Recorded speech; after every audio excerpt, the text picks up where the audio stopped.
Aquí empiezan las voces del secuestro, el único programa de la radio en Colombia y el mundo dedicado a secuestrados y a desaparecidos. Las voces del secuestro universal, bajo la dirección de Yusef Ali Hoyos Mohamed. Las voces del secuestro universal, porque los seguimos esperando.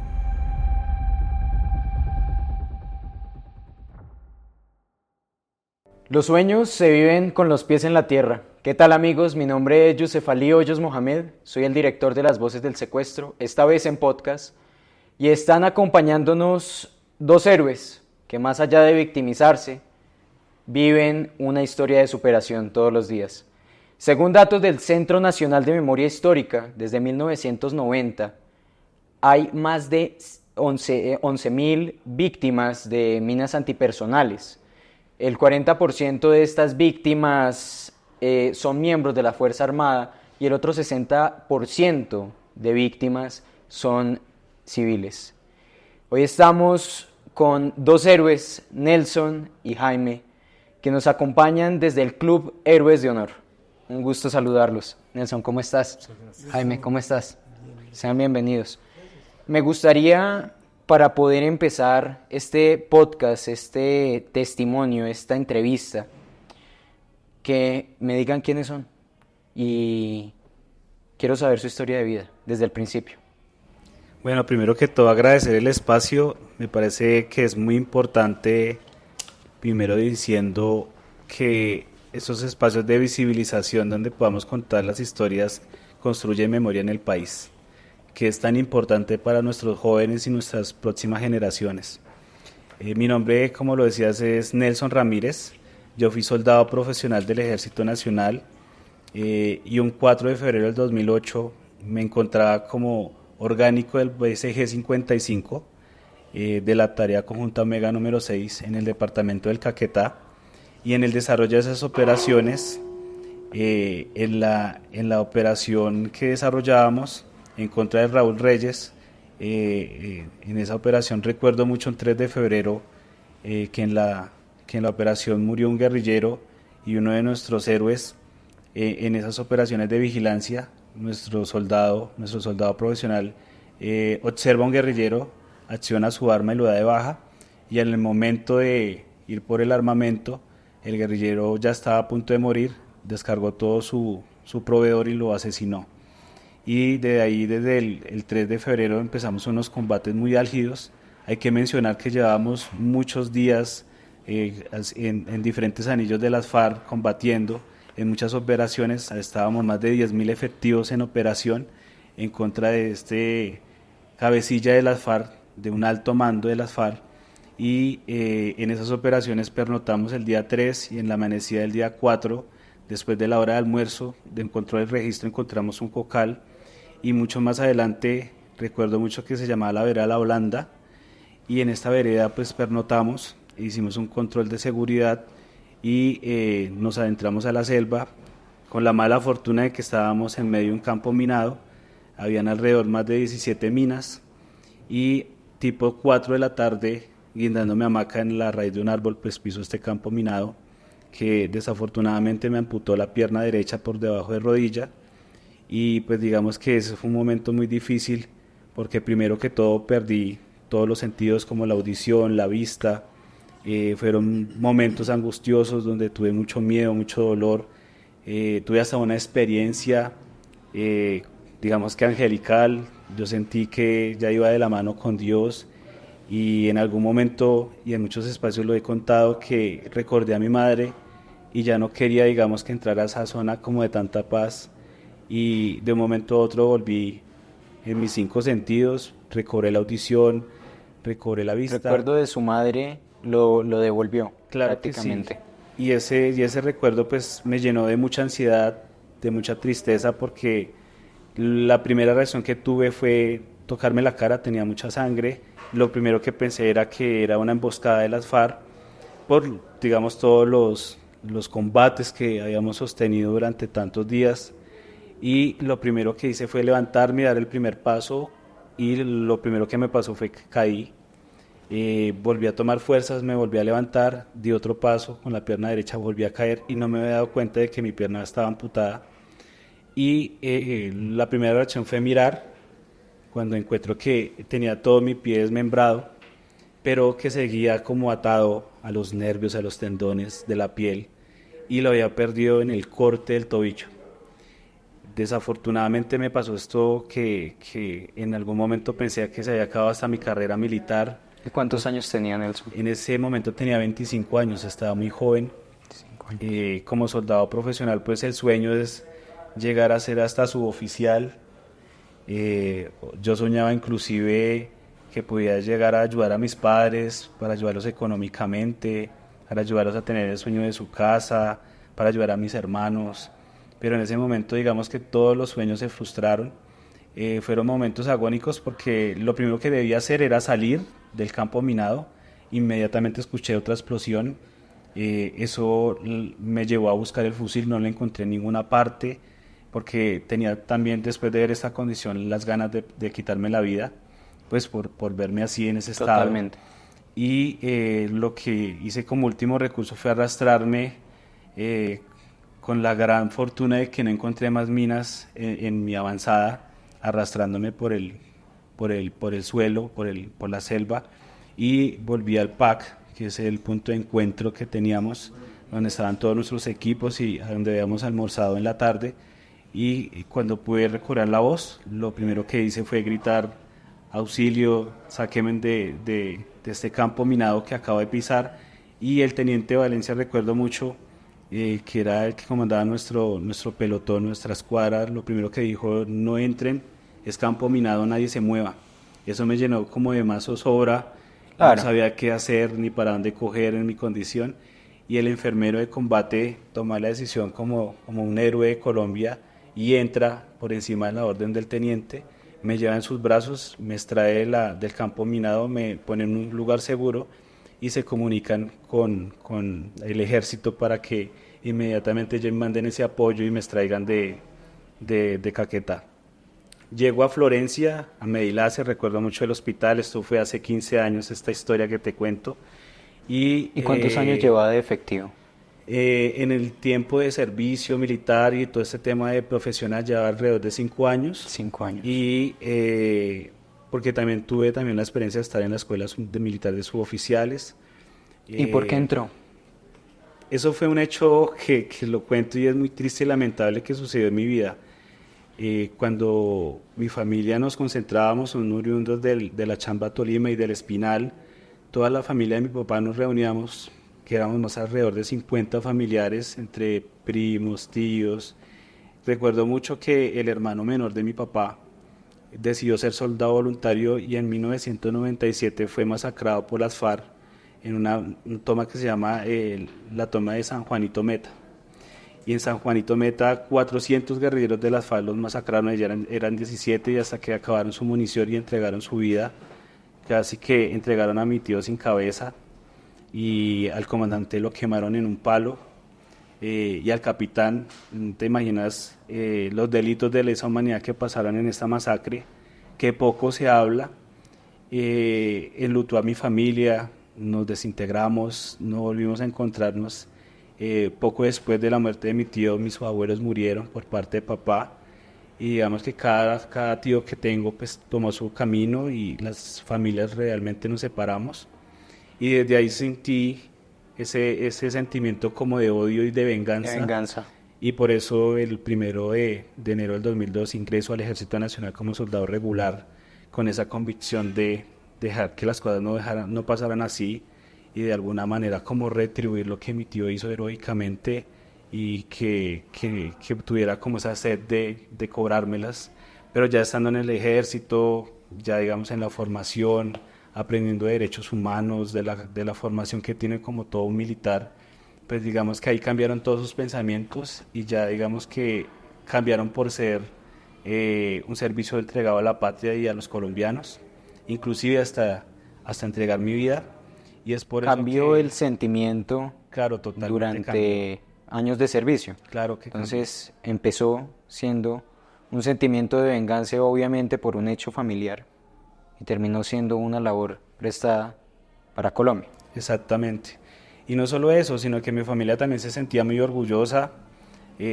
No hay que decir que no sentía miedo, claro, que se volviera a repetir la historia de mi tío Nader Misael Ramírez, pero que de un momento a otro lo que puedo contarles es que después de este hecho, el primero que se enteró fue mi hermano. Le contaron que me habían asesinado. Él estaba muy mal, tenía mucha rabia. Se volvió a presentar como ese hecho de mi tío, y lo primero que le contaron fue a mi papá casi se estrella en su vehículo cuando estaba trabajando, y mi madre, que estaba en el Espinal Tolima visitando a unos familiares, al saber la noticia, pues ella no se quedó con esa versión. ¿Por qué no está compuesta su familia? ¿Hermano, papá, mamá y 2 hermanos? Mi padre se llama Nelson Ramírez, mi madre es Amelia Leal, mi hermano Juan Carlos, mi hermana Karen. Y digamos que en ese momento que yo estaba tan joven, pues no tenía esposa, no tenía hijos. Mi madre empezó a llamar a los contactos que le dejé por si pasaba algo difícil, y ellos le dijeron pues que sí había pasado algo malo, que sí había caído en un campo minado, pero que estaba vivo, que estaba en el hospital Mediláser de Florencia, y lo que hizo el ejército fue trasladarlos a Caquetá, Florencia, para que estuvieran a mi lado, pero fueron momentos muy difíciles. Después de la intervención llegaron, me vieron en ese estado, no se imaginan los daños emocionales y psicológicos que sufrió mi papá y mi mamá, y mi hermana, que pudo entrar después en ese momento de visita, pues esa emocionalidad me llevó a estar en un estado de coma. Otra vez me hicieron otra intervención, y esos momentos fueron difíciles porque había perdido mucha sangre. ¿Cuántas intervenciones fueron? 2 horas que esperé la extracción del helicóptero, y la sangre que había perdido pues no la puedo determinar en este momento, pero eso llevó a la decisión de que los médicos me trasladaran urgentemente al hospital militar de Bogotá, y digamos que ya un 5 de febrero ya estaba acá en el hospital con 2 unidades de sangre, recuperándome de las heridas y las intervenciones, que tenía muchas esquilas en mi cuerpo. ¿Cómo es, Nelson, la depresión que vive usted y cuáles son las consecuencias que deja eso en la familia? Porque digamos que la condición de terminar casi entregando su vida, pues le deja secuelas a usted, pero también cuáles son esas normalidades que se pierden en el día a día cuando es su familia la que padece, no solamente el verlo a usted triste, sino el tener que brindarle apoyo. ¿Cuáles son esas cosas que cambian en la normalidad? Yo digo que fue un momento muy oscuro de nuestra familia, porque pues no es fácil para un padre, una madre, unos hermanos ver que su hijo pues llega en esas condiciones, su hermano llega en esas condiciones.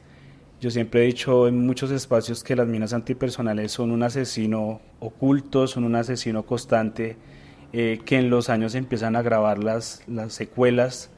Después de que yo salgo en marzo del 2009 como pensionado a enfrentarme a la vida civil, pues lo primero que uno ve es que uno se vuelve una carga para la familia, el dolor de los padres, esa tristeza cuando ven que uno tiene el síndrome de fantasma, cuando tiene esas pesadillas, cuando uno tiene ese dolor. ¿Y de qué se trata este síndrome? El síndrome de fantasma es un síndrome que es psicológico, que uno siente la pierna, uno siente que le rasca, uno siente que la fracturaran, de que cogieran cada dedo de tu pie y lo jalaran, que lo estrangularan. A veces sientes en esos temas psicológicos como que te puedes levantar de la cama como si la tuvieras, a pesar de que no la tienes, y en el momento de dar el paso pues te puedes dar un golpe muy fuerte. Y aún después de tanto tiempo. Y aún después de tanto tiempo se sigue sintiendo con mayor gravedad, o inclusive puede generar secuelas como de depresión, secuelas de tristeza, porque hay que decir algo, y Jaime lo puede decir también más adelante, y es que esto de levantarse todos los días y darse cuenta de la realidad, y es algo que no se puede ocultar, porque siempre nos tenemos que colocar la prótesis, es algo que no podemos mentirnos a nosotros mismos, es una condición de discapacidad hasta que perdamos la vida, o que ya, digamos, dejemos de existir. Y esas consecuencias yo las empecé a notar en mis padres, en mis hermanos. Los sentía a veces llorando a solas, no lo hacían delante mío para no llevarme, digamos, que a más riesgos, a más tristeza, preocupación. Y yo recuerdo mucho que durante ese proceso tuve 2 intentos de suicidio, tuve problemas de alcoholismo muy fuertes y digamos que mi vida cambié, perdí el norte, perdí como el control de mis emociones y del futuro. Yo no veía futuro en ningún momento, a pesar de que había decidido ser deportista paralímpico. En el batallón de sanidad representé a las fuerzas militares y fui tenista paralímpico, estuve en los nacionales de 2008 y 2012, pero ni aún así encontraba como esas ganas de seguir adelante. Nelson, ¿y qué le devolvió las ganas de vivir? El mismo deporte. En algún momento de la vida me di cuenta de que podíamos volver a jugar fútbol. Empezó en 2014 las iniciativas de organizar organizaciones de víctimas de la fuerza pública, que pudiéramos hacer incidencia en esta ley 1448, pero eso llevamos un tema ya más amplio, más complejo, y digamos que en ese momento nos dimos cuenta que los militares estábamos totalmente invisibilizados, silenciados, revictimizados, y en nuestra organización lo que decidimos fue apostarle al deporte y creamos el proyecto Club Héroes de Honor. Ya vamos a hablar de Club Héroes de Honor, que es de lo que venimos a hablar el día de hoy, además de el testimonio de Nelson y de Jaime. Gracias, Nelson, por su labor, por su testimonio. Y también yo quisiera preguntarle a Jaime algunas cosas antes de pasar con otra parte, con otro tal vez segmento de lo que quiero llegar para poder hablar de Héroes de Honor. Jaime, ¿quién es usted? Bueno, muchísimas gracias por la oportunidad, por este espacio.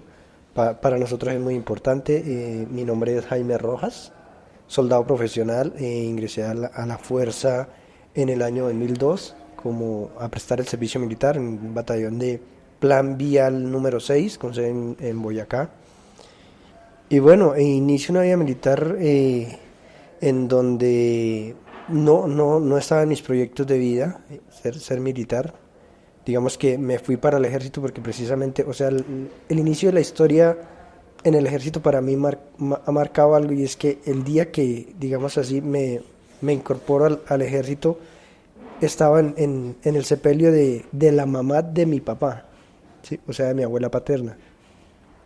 Entonces salgo para no quedarme en la casa, y pues precisamente estaba en el proceso de reclutamiento y me cogen.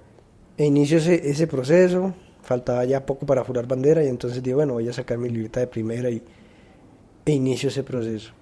Luego, pasado 11 meses, intenté irme de soldado profesional, pero no se dieron las cosas. En ese entonces estaban haciendo incorporaciones para la Brigada Móvil 12, y me presenté, pero no se dieron las cosas, no salí seleccionado por un tema ahí. Y completo mi servicio militar, y posteriormente me incorporo nuevamente ya como soldado profesional en la Brigada Móvil 4, con sede en Granada Meta. Inicié en el batallón 39, y este batallón estaba agregado a la Fuerza de Tarea Conjunta Omega. Entonces era como el batallón disponible de la FUDRA, que hacía todos los cierres, todo el tema operacional en todo lo que era Departamento del Meta y San José del Guaviare. Entonces, situaciones críticas, el batallón era el que apoyaba a la Brigada Móvil 12, Brigada Móvil 7, Brigada Móvil... ¿Y con cuántos años entró?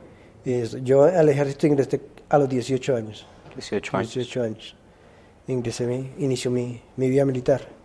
Entonces, siempre estábamos sobre todo ese corregimiento, ¿sí? Lo que es la Serranía, la Macarena, y era como ese apoyo siempre para la Brigada Móvil 1, Brigada Móvil 2, 3...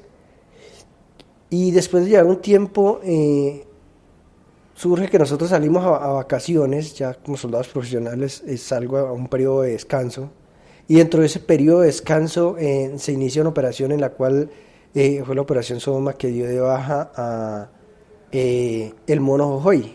Entonces pues nosotros estábamos de vacaciones, éramos el batallón disponible, pues tranquilos porque no teníamos que hacer esos cierres o hacer esa operación. Pero hubo sorpresa que cuando nos presentamos, mi general Flores nos ingresa a apoyar esa situación que estaba crítica en el área, que estaban habiendo demasiados heridos, demasiados combates, ¿sí? Y se necesitaban hacer esos cierres, Ingresamos al sector donde él fue dado de baja, se realizaron unos registros y apoyos en el sector dentro de la operación, pero pasados aproximadamente 20 días dan la orden de que nosotros saliéramos, porque cuando uno ingresa nuevamente de descanso, se realiza un procedimiento de cereo de armamento, retroalimentación de procedimientos del área, ¿sí? Es como recibir una instrucción que llamamos nuevamente para retroalimentar todo el proceso para la fuerza. Entonces dan la orden de regresarnos nuevamente a salir, pero ya no salíamos, a nosotros nos ingresaron por aire en helicópteros y ya a la salida, entonces como estábamos en proceso de registro, que saliéramos a pie. Empezamos a salir, eso en la serranía de la Macarena y en el sector de Las Palmas, ya donde se veía visibilización de población civil. Oh, sorpresa, pues ese día nos estrellamos con un claro, el cual tocó empezar a bordear, ¿sí? Y resulta que por el borde de ese claro estaban los campos preparados, los campos minados. Y sufro la situación de la afectación de la pisar una mina antipersona que me ocasiona la lesión de la amputación del pie derecho abajo de la rodilla, a la altura de la canilla. Y ahí cambia mi vida un 100%, ¿sí? Cambia. ¿Y cómo fue, perdón, Jaime, cómo fue ese momento? ¿Cómo lo vivió? ¿Qué vio? O sea, es impresionante porque primero uno no está preparado para eso, o sea, nosotros en la fuerza... Eso es una buena pregunta. No tenemos ¿Los preparan para eso? No tenemos una preparación para enfrentarnos con un enemigo silencioso que nadie ve, que nadie siente y que nadie escucha, ¿sí? Es ese enemigo que está ahí, que llueva, truene, relampaguee, está ahí silenciosamente esperando, ¿sí? Y sufro esta lesión cuando siento yo, o sea, yo iba caminando, cuando doy el paso a cruzar un palo que estaba así caído, piso este artefacto, ¿sí? Realmente, o sea, es una explosión fuerte que uno lo que siente es que como que lo levanta y hasta ahí llega, ¿sí? Entonces, pues obviamente ya en el momento yo no sentí dolor de haber sentido alguna afectación, ¿sí? Entonces, a la explosión, pues uno reacciona físicamente, el cuerpo reacciona al estado de supervivencia. Y es cuando me llevo la sorpresa de que estaba amputado. Obviamente queda uno como en un shock, que no sabe qué hacer, cómo reaccionar, y uno se tiende a desmayar, lo que llamamos comúnmente, ¿sí? Y eso. Entonces ya obviamente se inició porque, digamos que aparte que estaba el campo minado, la guerrilla tenía una emboscada, ya sabían que nosotros íbamos por el sector y obviamente se inicia un combate, ¿sí? ¿Y usted quedó en medio del combate? Y quedo yo ahí en medio, me corro por donde corría la una zanjita y ahí me acomodo y me quedo quieto, y lo que llamamos nosotros estado de supervivencia, me hago un torniquete. Entonces yo cargaba una piola, me hago una llavada y empiezo con un cartucho del proveedor a apretar ahí, porque pues la sangría ya era esto, pero pues gracias a Dios eso pasó como después de los 5 minutos, que ya vuelve uno en sí, la sangría, o sea, todo el tema, pero el estado de uno lo hace que se reactive para vivir, ¿sí? Y ese fue el sentido de supervivencia que usted tuvo. Sí, entonces se inició todo el proceso, el combate, entonces ya obviamente en un momento me dieron como por desaparecido, ¿sí? Pero posteriormente ya los compañeros, cuando pasó todo como unos 30, 40 minutos de combate, aparece un compañero y me encuentra, ¿sí? Llamándome por el nombre, me encuentra, no, que aquí está Rojas, que aquí está Rojas, aquí está. Entonces me extraen de ahí, del campo minado, porque obviamente en el combate y todo eso habían más campos, más minas antipersona, y se activaron esas minas.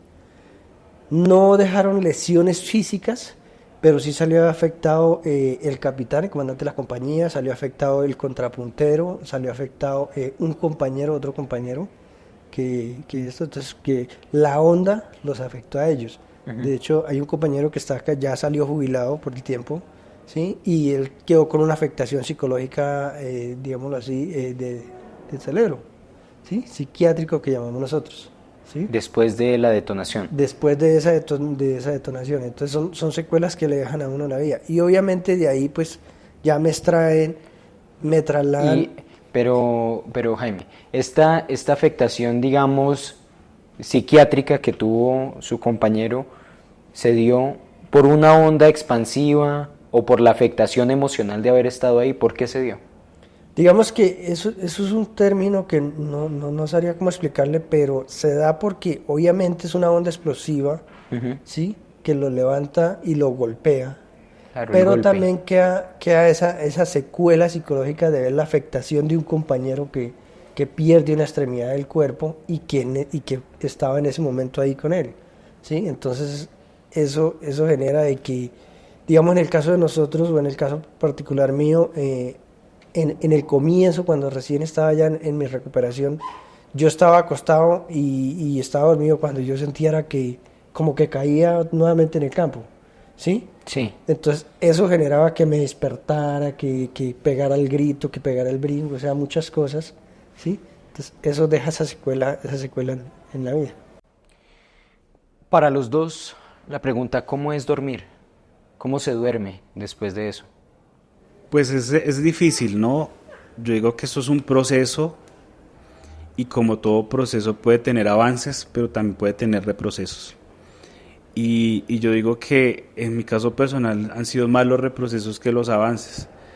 Uno puede descansar, pero uno nunca puede olvidar el momento en el cual está con sus compañeros compartiendo y de un momento a otro estás en medio de ese campo minado al pisar esa mina antipersonal.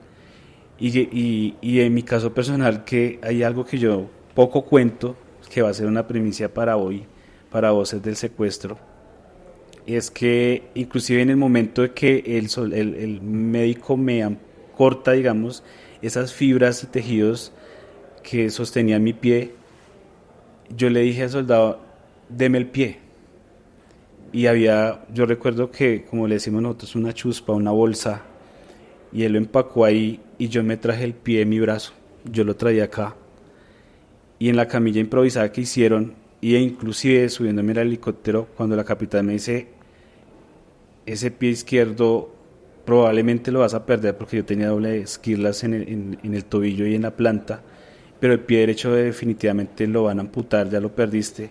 Yo iba con la ilusión de que ese pie Sirviera. que me lo reconstruyeran, que me lo pegaran, que hicieran todo lo médicamente posible, pero que volviera a estar ahí. Eso era lo que yo pensaba en ese momento. Y han pasado 15 años y yo todavía siento en mis brazos que yo tengo el pie. Todavía recuerdo cómo fue que tener la experiencia de tenerlo ahí. Todavía tengo la experiencia de la zozobra de las 2 horas, de gritar, de maldecir, de decir cualquier cantidad de groserías, de reírme. Yo estaba en un estado psicológico muy impresionante, de pasar de la risa al llanto, de pasar de la risa a quedarme en silencio, como dice Jaime, que hacían quedar un momento de dormirme, y lo que hacía el enfermero era como golpearme la cara y hacer cosas para que yo no perdiera el conocimiento ni me fuera a dormir porque podía ser peor. Pero también recuerdo cada día cómo fue la primera experiencia de ponerme una prótesis, que no fue fácil. Entonces, el hecho de uno pensar en dormir y en cualquier momento sentir el síndrome fantasma, sentir que el pie todavía lo tienes o se mueve, son reacciones que uno llega y mira y uno ve la realidad y uno a veces se siente uno se siente muy desanimado, impotente, y uno a veces cuando recuerda esto, uno se va al pasado. Uno siempre está como en ese viaje de sentirse presente, pero estar en el pasado, y son emociones que no se pueden olvidar.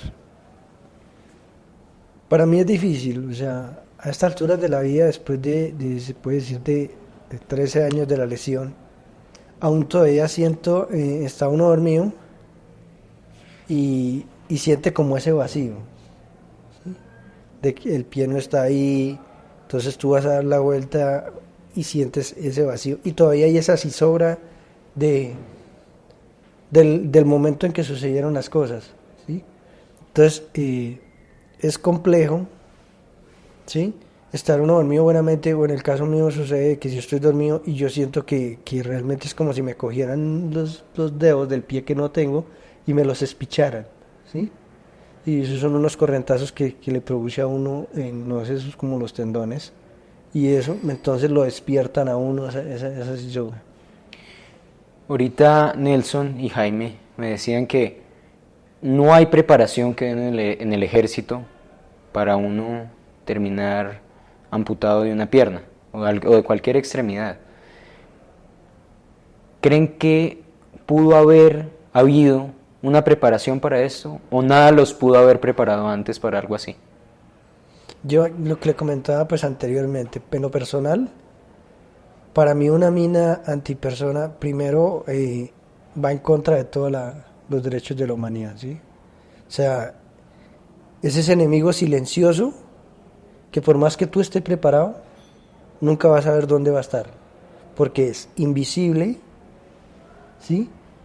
No se escucha, no se ve, pero está siempre al acecho de que usted no sabe dónde se lo encuentra. Tenemos situaciones de gente que ha caído porque las han colocado en un camino, en un broche donde está, de hecho, en el llano o en el meta, salió afectado muchísimos animales y especialmente, digámoslo así, el ganado. Uh-huh. Los animalitos llegaban y pues obviamente... Lo pisaban. Sí, entonces muchísimos animales, esto porque es algo que yo creo que por más que haya una preparación o por más que haya algo, es un enemigo muy silencioso que siempre va a estar ahí, que nadie va a tener como identificado. Y por mi parte, pues yo pienso que hay que recurrir al tema legal, ¿no? Y hay que decirlo que esto es un delito de lesa humanidad. Como delito de lesa humanidad, y si recordamos un poco de la Convención de Ottawa, en la cual nuestro país, Colombia, está inmersa, digamos que también hay una responsabilidad del Estado, en donde ellos se comprometen como Estado a desminar a Colombia. Uh-huh. Por más de que nosotros tengamos la mejor preparación militar, yo creo que Jaime recuerda, vimos una capacitación, una formación que se llamaba Lesiones Aprendidas, donde veíamos videos, fotografías de muchos de nuestros militares que habían caído en campos minados. Pero por más de que tengamos una preparación de esta forma, de que nos enseñen de que de pronto o de alguna parte, de algún sitio esté un campo minado, como dice Jaime, tienen esas características de que tienen materiales indetectables. Uh-huh. Construir, creo que en este momento una mina no está por más de 10.000 pesos. Se puede hacer con una botella. Y las FARC lo hizo sistemáticamente para dar un golpe económico al Estado. 10.000 pesos en la creación de un artefacto explosivo no es nada en comparación en la recuperación, en la pensión, en la indemnización y en los cuidados que tiene que darle a un militar después de que ha sido víctima de un campo minado. Y también otra de las cosas que podemos decir en el momento de que estábamos operaciones, y yo recuerdo mucho en estas brigadas y en la tarea conjunta Omega, uno siempre iba con su equipo, su armamento, y en operación no teníamos la posibilidad de tener un perro, de tener mecanismos y dispositivos para detectar minas, sino estábamos inmersos en una operación. Entonces, pero los guerrilleros estaban conscientes y sistemáticamente hicieron eso, primero para detener las tropas, segundo para poderse escapar de la presión de las operaciones militares, y tercero para causar un dolor innecesario, que lo hemos dicho en muchos espacios, son más de 7.400 víctimas de nuestra fuerza pública que han dejado las minas antipersonales. Y como lo mencionaba, más de 4.000 o 5.000 niños, niñas, adolescentes, campesinos, que no tenían nada que ver con el conflicto armado en Colombia, sino que simplemente estaban en sus actividades o sus labores rurales y se encontraron con la desfortuna de encontrar un campo minado.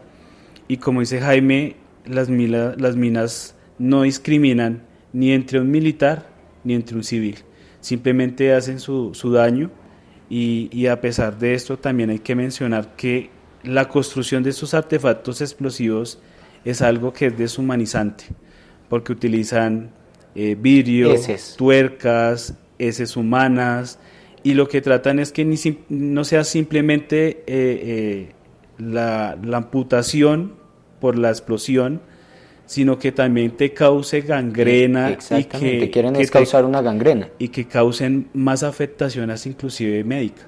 Entonces, para mí, el tema de las minas antipersonales es algo que va en contra de los derechos humanos, en contra de la Convención de Ottawa, y en contra del derecho internacional humanitario, que son cosas que hoy vuelvo a decir en este espacio, que las siguen sembrando a 2024, que ha dejado muchas víctimas, tanto civiles como militares, y que el país colombiano no ha entendido que tenemos que alzar la voz y no permitir de que esos artefactos explosivos sigan deshumanizando a los colombianos. Llegando al punto que esas esquirlas a veces caen en los ojos de las personas afectadas, ¿no? Hay muchas personas, muchas víctimas que quedan incluso con un ojo de vidrio o sin ojo, y lo deshumaniza totalmente, es una humillación. No solamente eso, a veces las cargas que dejan en esas minas, a veces ni siquiera son consideradas del daño que hacen.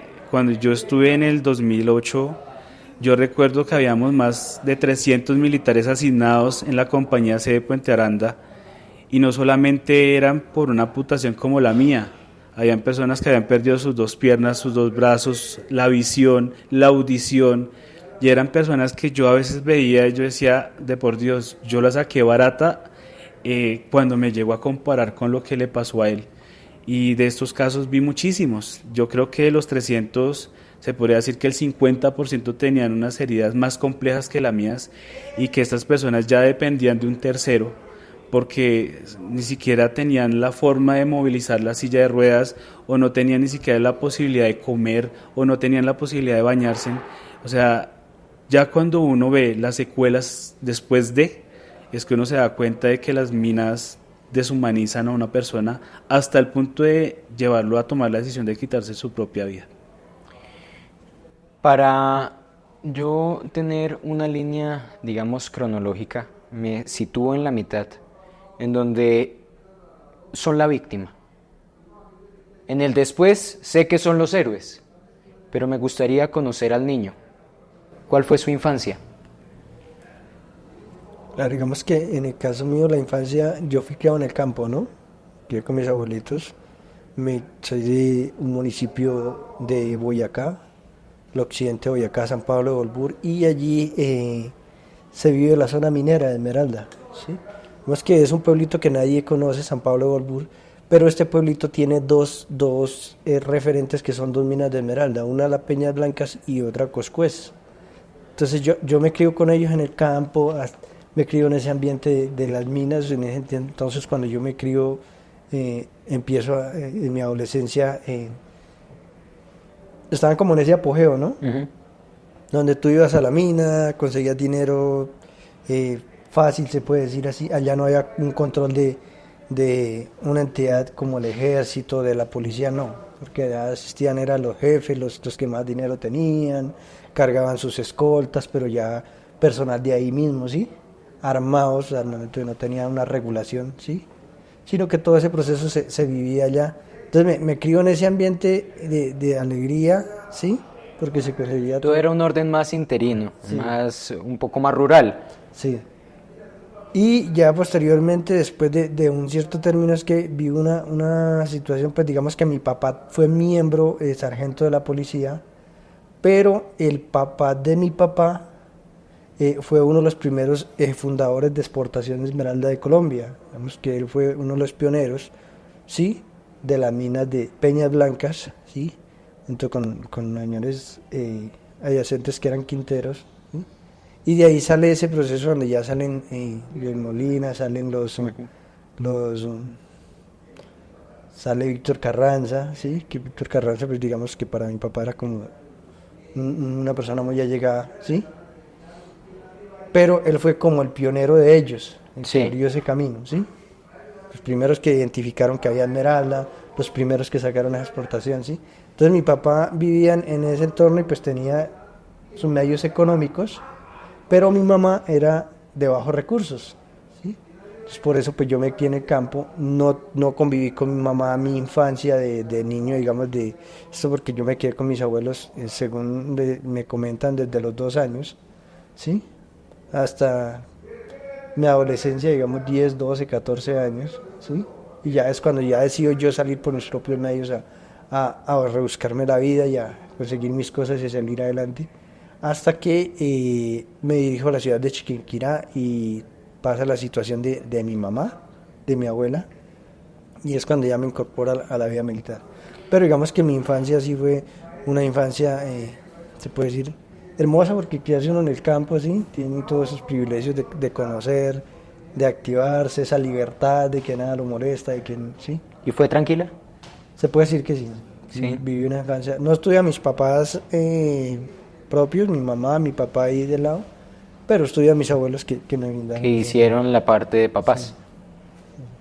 Y hoy en día, papá y mamá, ¿sabe algo de ellos? A estas alturas de mi vida, sí, yo llevé una relación, digamos que después de los 15 años yo conozco a mi papá, ¿sí?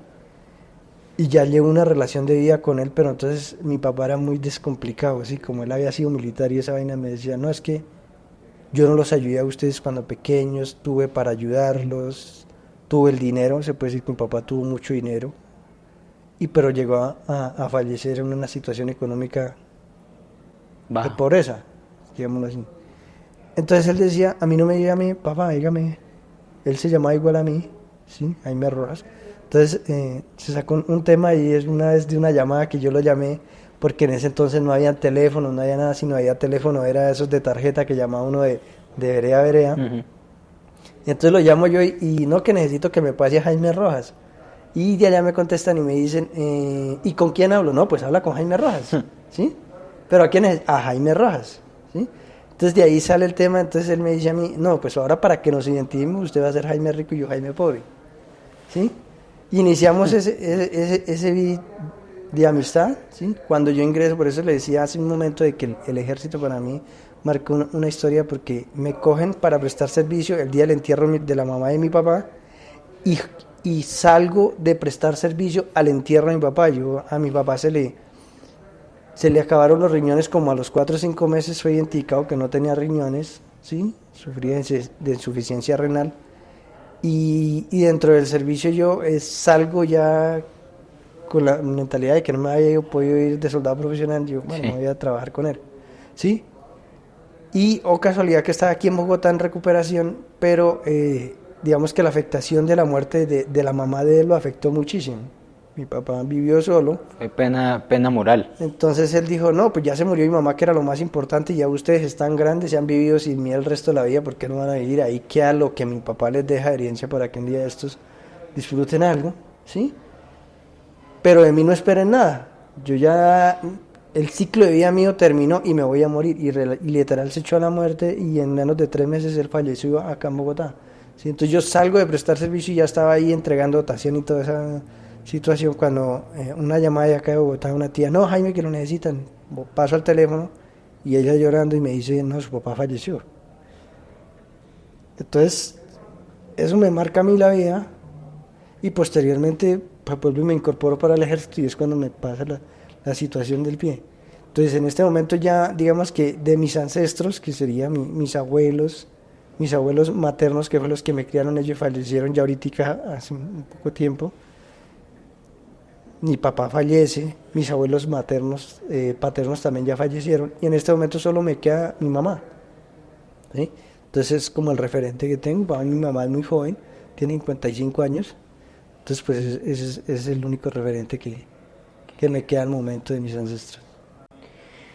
¿Y cuál era su sueño, Jaime? Cuando usted era niño, ¿qué soñaba con ser de grande?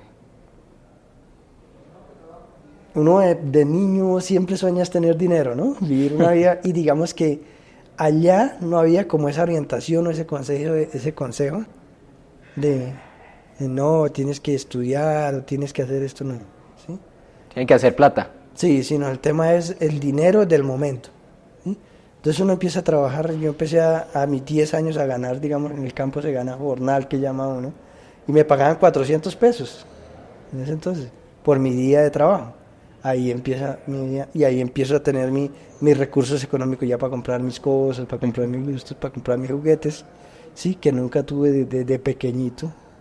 Juguete que me acuerdo tanto que en mi pueblo había una guerra, la Guerra Verde, y cuando yo tenía 7 años se hizo una reunión que se llamó la Reunión de la Paz en el occidente de Boyacá, y bajaron vendiendo unas palomitas, que eran un carretel y uno las jalaba, unos muñequitos. Y mi abuela me regaló uno, ese es el único juguete que yo tuve pequeño.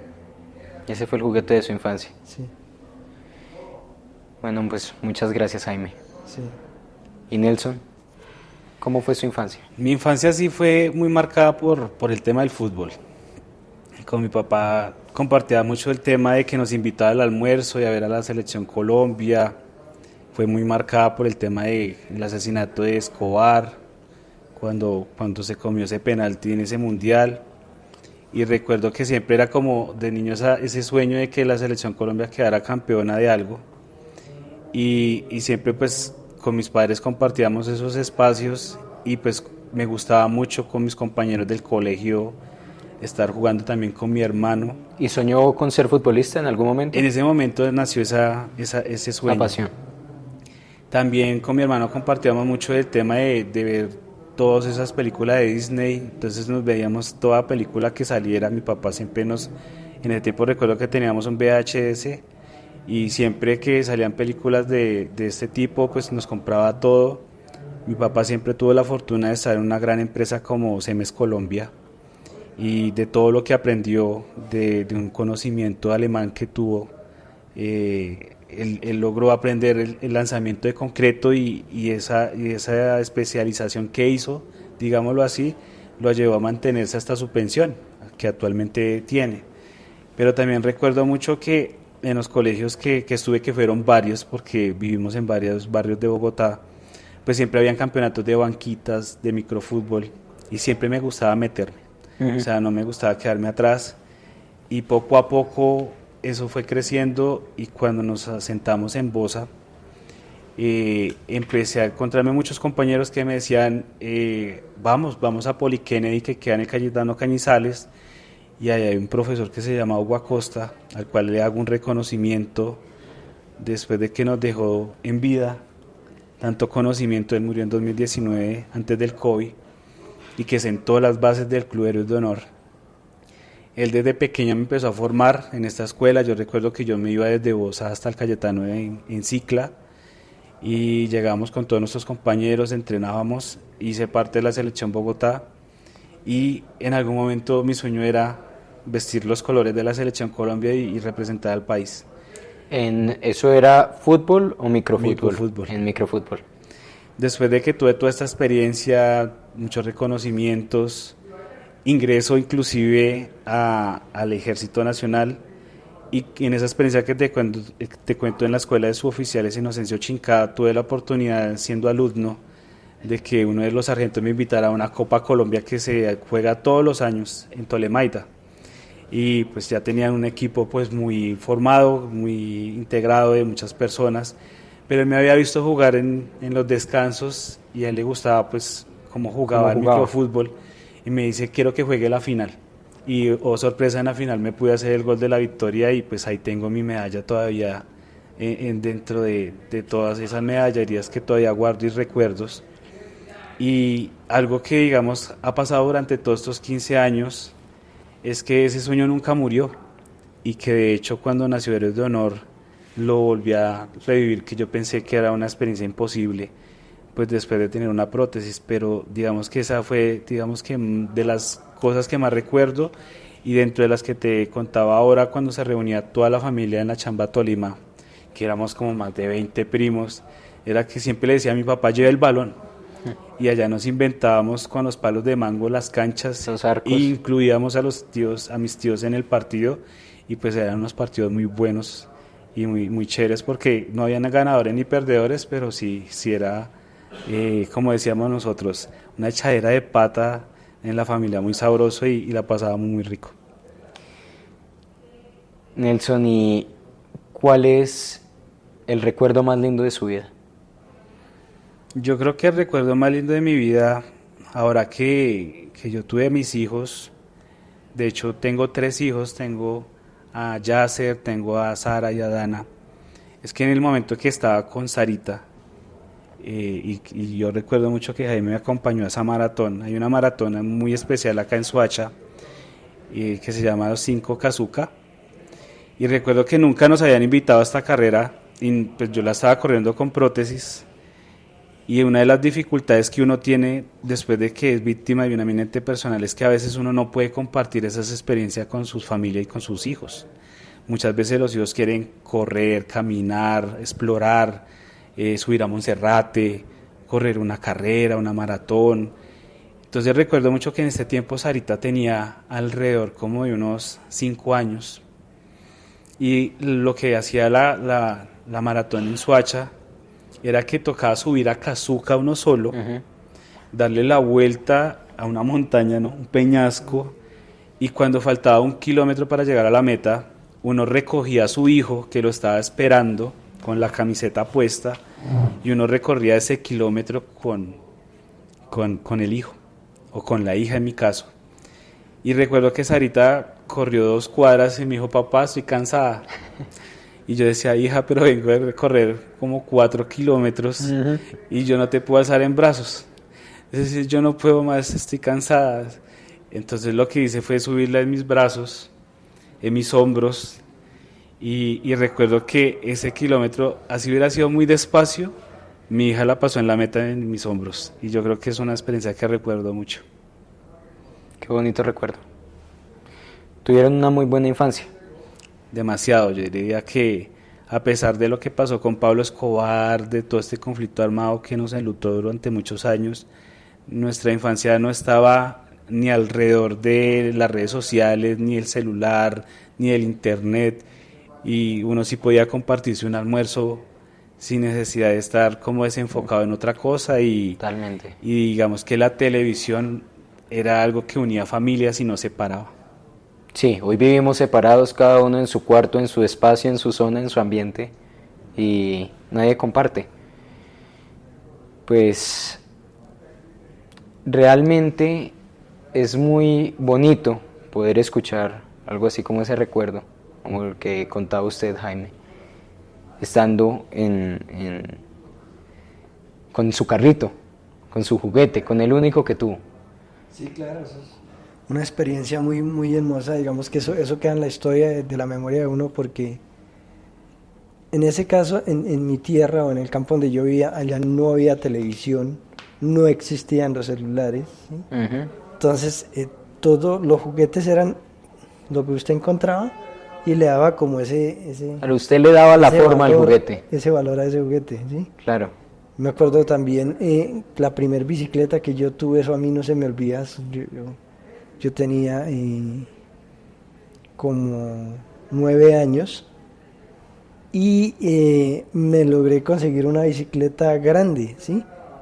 Y mi hermano lo enviaron también porque digamos que nosotros somos 3 propios hermanos y nosotros no tuvimos la protección de papá ni mamá, sino el uno en un lado, el otro en otro. Mi hermano vivía con una tía, pero él allá se había conseguido una cicla de cruz pequeña, entonces la trajo también y a mí se me pinchó la rueda de la bicicleta grande, entonces se me hizo fácil quitarle la rueda delantera a la bicicleta a él y colocársela a la mía, y pues claro que va así. Claro. Entonces allá como era caminos de herradura, entonces uno montara por esos caminos. Arranco yo en una bajada en un camino de esos, ¿sí? Como unos 200 metros en recta. Y claro, cogió velocidad y eso sin frenos. Claro, y recta para abajo. Sí, bajando. Pues, casos de la vida, por ahí golpeé un hueco la bicicleta y salí yo así volando y me estrellé con un palo de guayabo y me tumbé todos los dientes de acá. Ay, Tumbaditos, todos los de aquel frente. todos.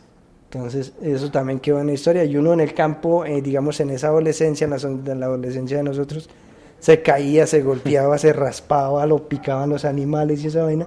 Y era normal, no había porque tampoco existía la medicina. En todo lado. Allá era todo naturista. Que lo picó una avispa. Tómese tal remedio. Entonces, ya eso déjele que eso le pase ya. Sí. No que se cayó y se raspó los codos, o se raspó las rodillas, o se cortó alguna cosa, no. En ese entonces el remedio casero era guarapo fuerte, entonces cogían ese guarapo, y en el campo a mí me pasó que se me metió una puntilla por debajo de la planta del pie y me salió aquí arriba, ¿sí? Entonces el remedio era ese guarapo de 4 o 5 días, no el pie ahí para que no se le infectara, no le diera picada ni nada. Pero usted le daba ¿sí? Duro al cuerpo. Sí, Que, entonces claro. Esa era la infancia, pues imagínese, dígame qué control yo tenía si estaban nada más mis abuelos y ellos en sus temas por allá y uno pequeño pues brincando, ¿sí? Claro. Entonces esa infancia fue bonita. Es por eso mismo que es importante no solamente recordar testimonios y cosas, porque es que somos generaciones muy distintas.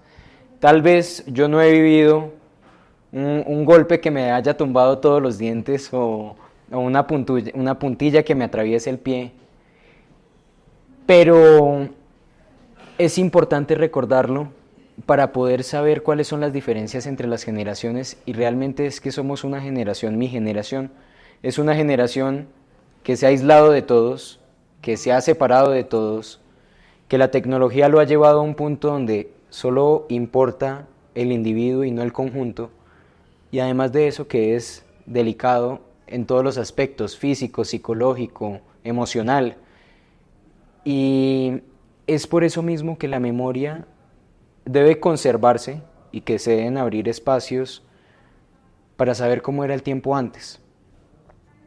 Pero más importante es para saber qué pasó con el país y que ustedes son personajes y autores de una historia, porque son pioneros de un equipo de fútbol que es Héroes de Honor, y que es importante para la reconstrucción de la memoria histórica, porque mi generación tiene que saber primero quiénes fueron los héroes, no solamente admirar la causa, sino admirar a la persona, y también poder reconocer cuáles son las diferencias que tenemos como generación y qué es lo que pasa con ustedes después de sufrir como víctimas.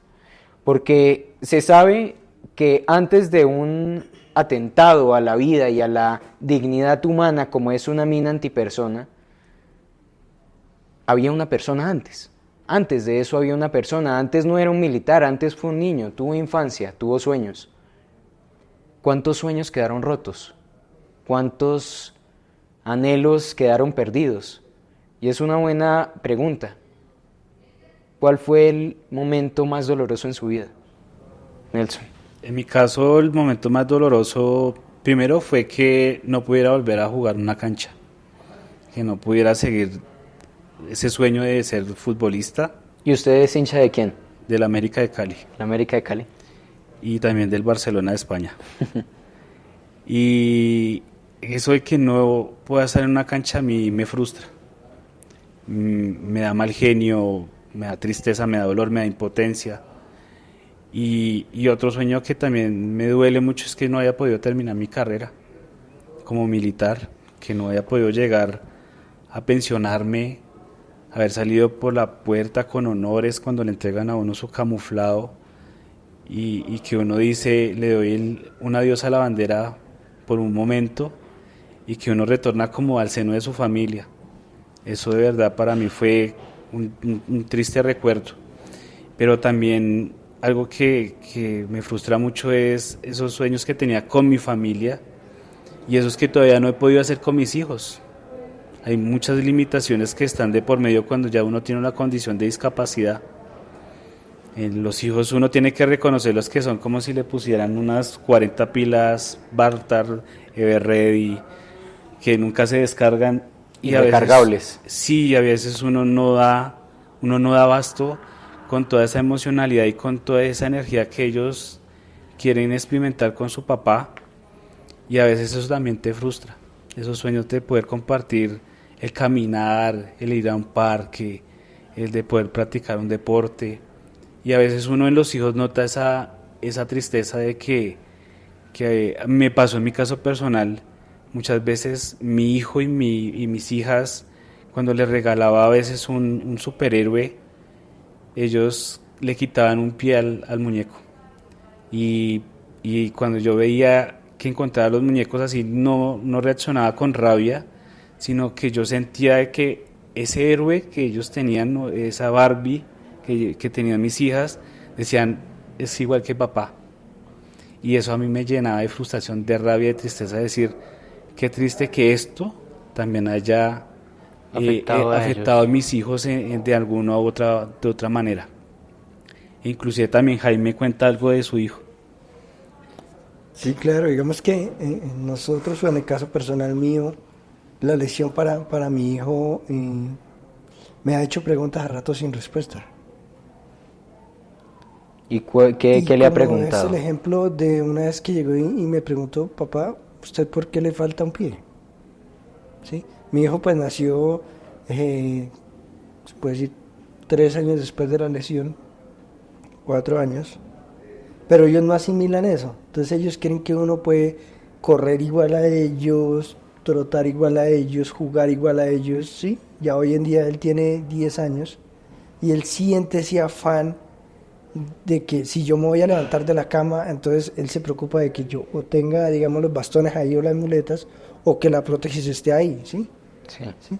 Entonces, o sea, a los 10 años que él tiene, dice, no, papá, espere, yo lo hago, ¿sí?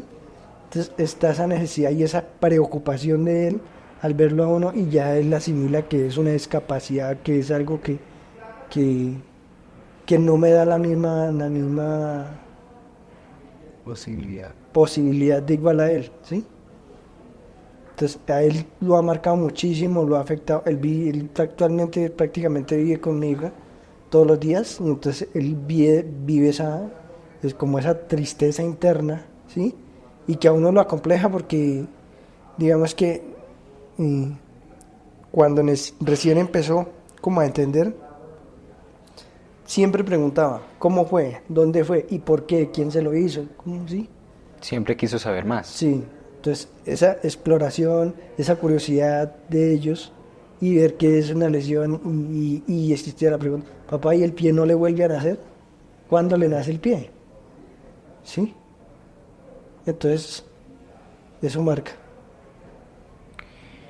¿Cómo es la depresión poslesión? Digamos, Nelson nos estaba contando que incluso entró en el alcoholismo y tuvo 2 intentos de suicidio. ¿Tuvo ayuda psicológica? Para mí ese momento ya estaba desvinculado de las fuerzas militares, yo ya estaba viviendo con mis padres, ya estaba viviendo una vida totalmente civil, y digamos que ya ese golpe de choque, enfrentarse a esa realidad, pues yo empecé a convivir con mis amigos y empecé a sumergirme en ese fantasma del alcoholismo, porque dentro de mí no habían sanado muchas heridas. Y había una que era gravísima, y era que yo no aceptaba mi condición de discapacidad. Yo no aceptaba cómo había quedado. Y tampoco aceptaba que ni siquiera había quedado bien pensionado. Yo tenía a mis 25 años una pensión de 580.000 pesos, que si lo ponemos a realidad de hoy, ¿quién vive con el mínimo? Y yo era pues un joven.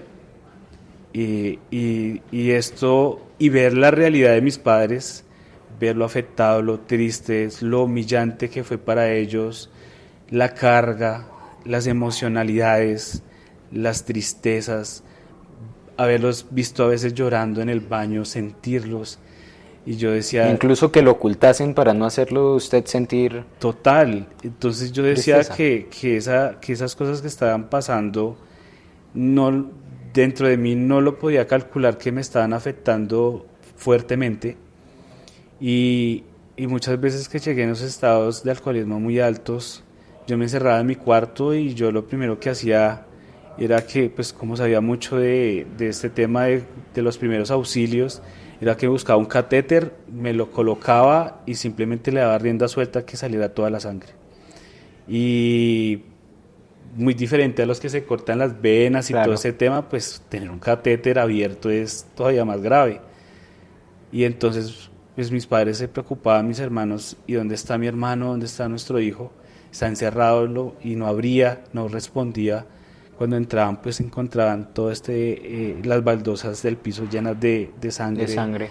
Y lo primero que hacían era quitarme los catéteres, y yo estaba como ido, no reaccionaba, desmayado. Y pues esos primeros cuidados psicológicos que me dieron en el batallón de sanidad era como prácticamente un regaño. Uh-huh. Sé por qué se quiere morir, si la vida le dio una segunda oportunidad, pero nadie entendía que El sentimiento. yo no quería vivir más.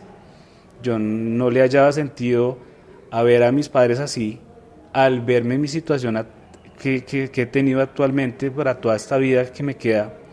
Y algo que nadie entendía era que todos estos golpes emocionales lo que me estaban llevando era a tomar cada vez más la decisión de no vivir más. Claro, no era una ayuda, era un ataque. Sí, y además también hay que decirlo que en el 2008 no hay la atención médica y psicológica que actualmente tenemos. Nosotros en ese momento, yo creo que fue una oleada de heridos que tuvo nuestras fuerzas militares y que llegaron acá.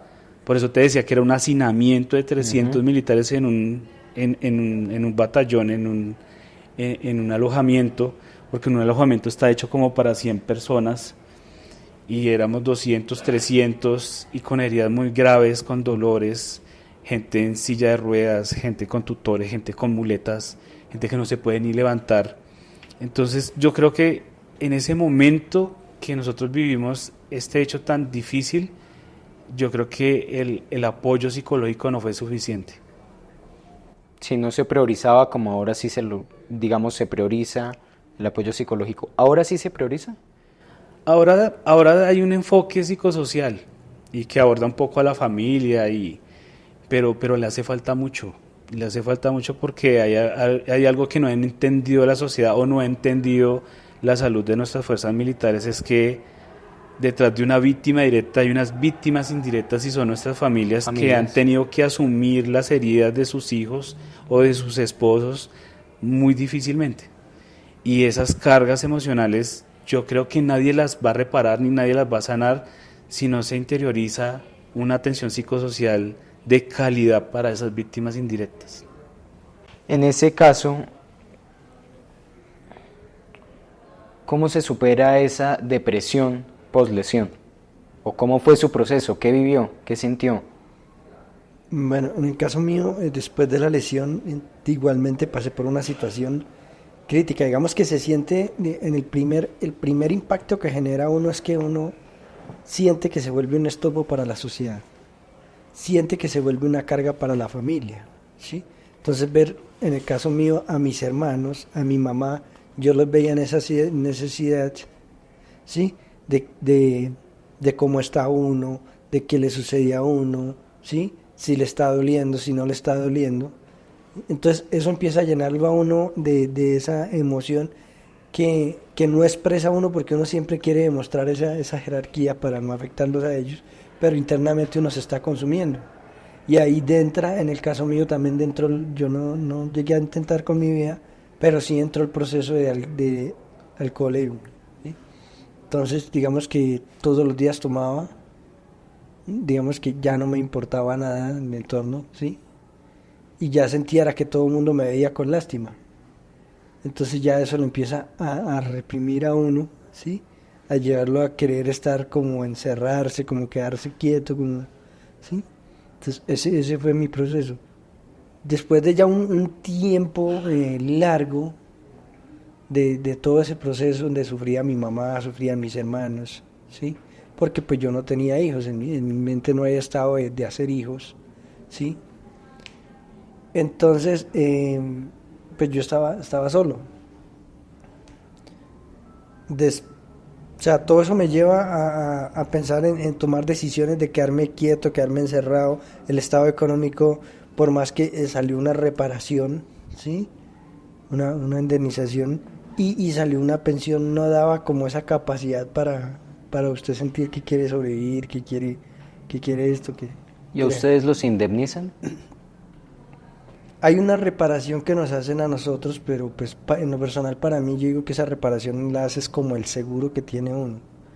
Pero como tal, una indemnización del Estado como tal, no existe. Para mí no la veo que haya habido. Hay una reparación o una indemnización por parte del seguro que uno tiene por estar en la fuerza, ¿sí? Pero no. Sí, lo que dice Jaime es muy cierto. Nosotros lo que recibimos fue una indemnización laboral.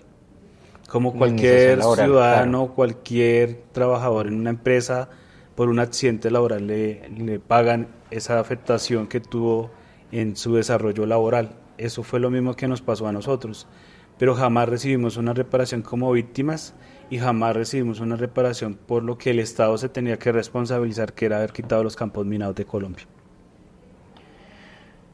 ¿Cómo funciona hoy en día la iniciativa de Descontamíname Colombia y también introduzcamos de una vez héroes de honor? Bueno, Descontamina Colombia hace parte del Alto Consejero para la Paz. Cuando yo conozco a Descontamina Colombia, su misionalidad es trabajar con muchas organizaciones de Colombia e internacionales y con el desminado militar, con la misión de limpiar a Colombia de minas. Sí. Entonces digamos que esto es como un conjunto de organizaciones privadas y del Estado en pro de cumplir lo que se concibió como responsabilidad dentro de la Convención de Ottawa. La Convención de Ottawa es clara y es que le da una responsabilidad de Colombia de desminar todos los territorios en 10 años, de no fabricar minas, de prohibirlas, de crear dentro de la educación en riesgo de minas protocolos para evitar esos accidentes que causan las minas antipersonales. Entonces, dentro de todo esto, ¿dónde nace Héroes de Honor? Héroes de Honor nace de esa iniciativa de los militares por querer jugar un deporte. Y en este caso fue el microfútbol. Entonces recuerdo mucho en 2014 que cuando nos dimos cuenta de que la ley... ¿Y esto es lo que le da ganas de vivir? Claro, porque cuando nace en 2014 esa iniciativa de organizarnos como organizaciones de víctimas que representáramos a la fuerza pública, encontramos que estábamos tan revictimizados y tan olvidados que dijimos, no, apostémosle al deporte como un proyecto. Y en el 2016 nos encontramos en una cancha de Puente Aranda, en el Casino de Oficiales, exactamente, y nos reunimos una cantidad, 20 militares, y teníamos unas prótesis con pin. Ese era un sistema que si uno le golpeaba un poco el pin, en el caso de Jaime que conduce moto, si uno aprieta el pin, pues la prótesis se suelta. Entonces, ¿qué pasaba cuando desarrollamos este deporte? Que ese pin era un sistema que no era tan de calidad, para mí, en lo personal lo pienso, y cada vez que jugábamos fútbol, pues uno le pegaba el balón, entonces por un lado salía el balón, por un lado salía la prótesis, y uno pues salía por abajo, quedaba botado del golpe que se daba. Entonces esto fue un proyecto de ensayo y error, donde empezamos como a tecnificar la práctica del deporte, y sin darnos cuenta empezamos a crear principios de rehabilitación. ¿Cuáles fueron esos principios de rehabilitación? Pues que tuvimos un acondicionamiento físico, que los que empezamos a caminar, después tuvimos un proceso para empezar a correr. Que esto no lo vivimos en el batallón de sanidad, ni en ninguna de las metodologías de los ejercicios que hicimos de rehabilitación nos permitió, digamos, que la adaptación a una prótesis de una mejor forma que en la práctica de este deporte. También dentro de esto nos empezamos a dar cuenta de que nos servía como colocarnos una venda en la prótesis para que no se soltara tan fácil, o empezamos a comprar rodilleras para que nos sirviera para que la prótesis no saliera tan rápido y que nos pudiéramos como adaptar mejor. Después del hospital militar, a la llegada de una nueva tecnología que fueron las prótesis Harmony, estas prótesis lo que generan es un vacío y hay una rodillera que conecta la prótesis con la pierna y no se quitan con un pin. Con un pin. Sino que hay que quitarse toda la rodillera, hay que quitarse toda una liner y ahí sí se desconecta de la máquina. Entonces, ¿qué nos permitía esto? Que no se les cayera en el momento de patear el balón. Que la práctica del deporte era mucho más competitiva. Entonces, esto nos permitía correr mejor, tener una mejor adaptación al balón, al agarre de la cancha. Y esto lo que nos permitió fue jugar con muchos equipos convencionales y ganarles. Bueno, también hay que decirlo que perdíamos muchos en el ensayo y el error, pero esos partidos tan significativos que ganamos nos llevó a tener ese sueño de decir, nosotros somos capaces de ganarle a cualquiera. Y esa sed de ganar, esa sed y ese empuje de todo el equipo nos congregó como una familia.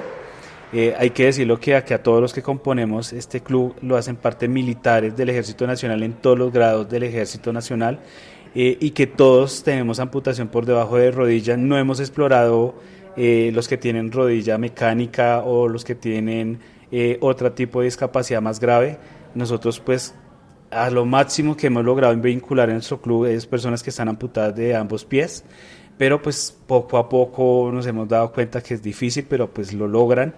Y digamos que también una tecnificación de nuestro deporte fue que el profesor Hugo Acosta, que hizo parte del club, y el profesor Alexander Gómez, que está en nuestro club, ellos son profesores de selecciones Colombia, de selecciones Bogotá, y todos sus conocimientos los adaptaron a nuestro deporte. Entonces, claro que nosotros sí estamos todos los 2 veces por semana entrenando, jugando con diferentes equipos de chicos, de chicas, y ahí fue donde nuestro proyecto empezó a crecer.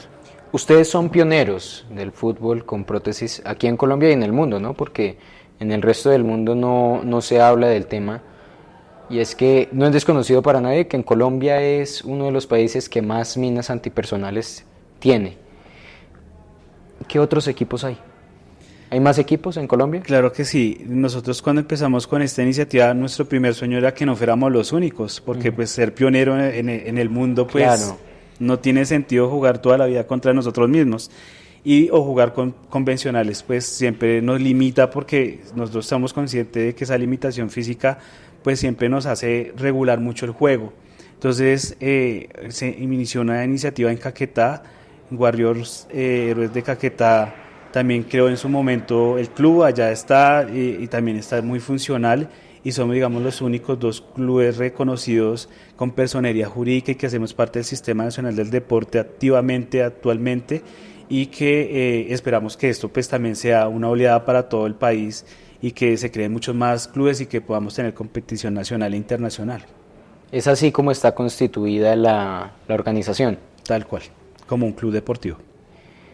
¿Y qué proyectos han llevado a cabo? Porque tengo entendido que ustedes, más allá de ser un equipo de vamos a ir a jugar fútbol nosotros, son un grupo de personas que se rehabilitan, se vuelven una familia y llevan a cabo una función social. ¿Cuál es su función social? Nosotros tenemos un primer pilar que es el pilar del desarrollo del deporte. Y en este pilar, pues nosotros lo hemos venido, pues poco a poco en el proceso, lo hemos venido tecnificando y lo hemos ido profesionalizando. Pero hay que mencionar que también somos los pares de esos militares que están cayendo en campos minados actualmente. Ellos en este momento, como verán, llegaron a tener las mismas zozobras de nosotros. No sabrían qué va a pasar con su vida, y nosotros somos como un modelo de ejemplo de que a través del deporte se puede cambiar su vida.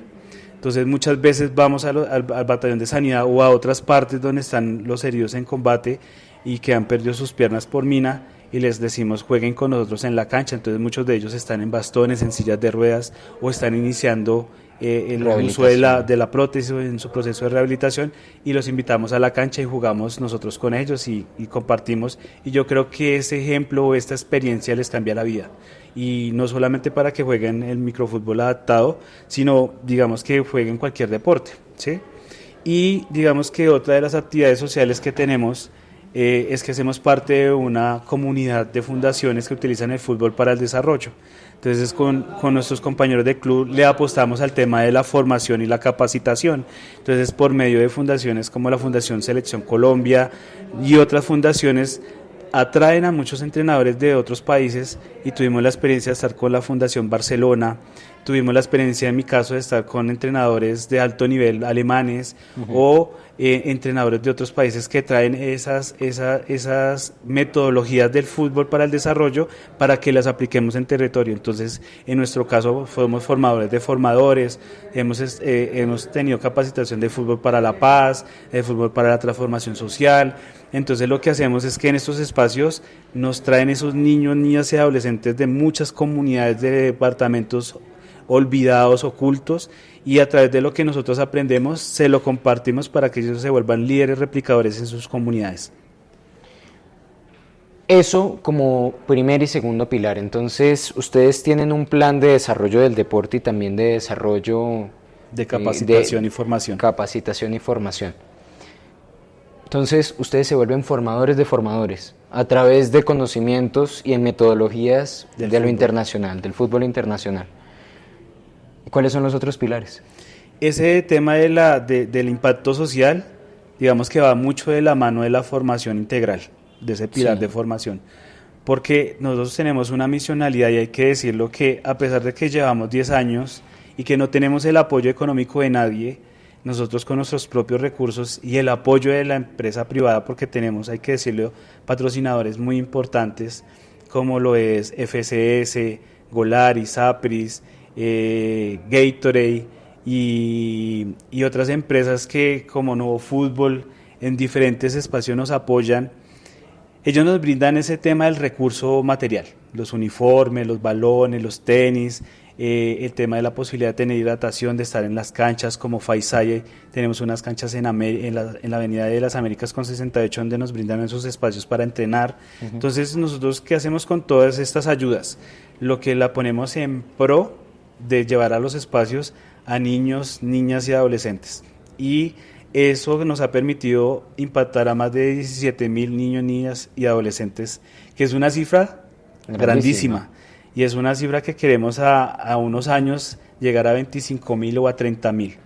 Pero eso también implica muchos esfuerzos, ¿no?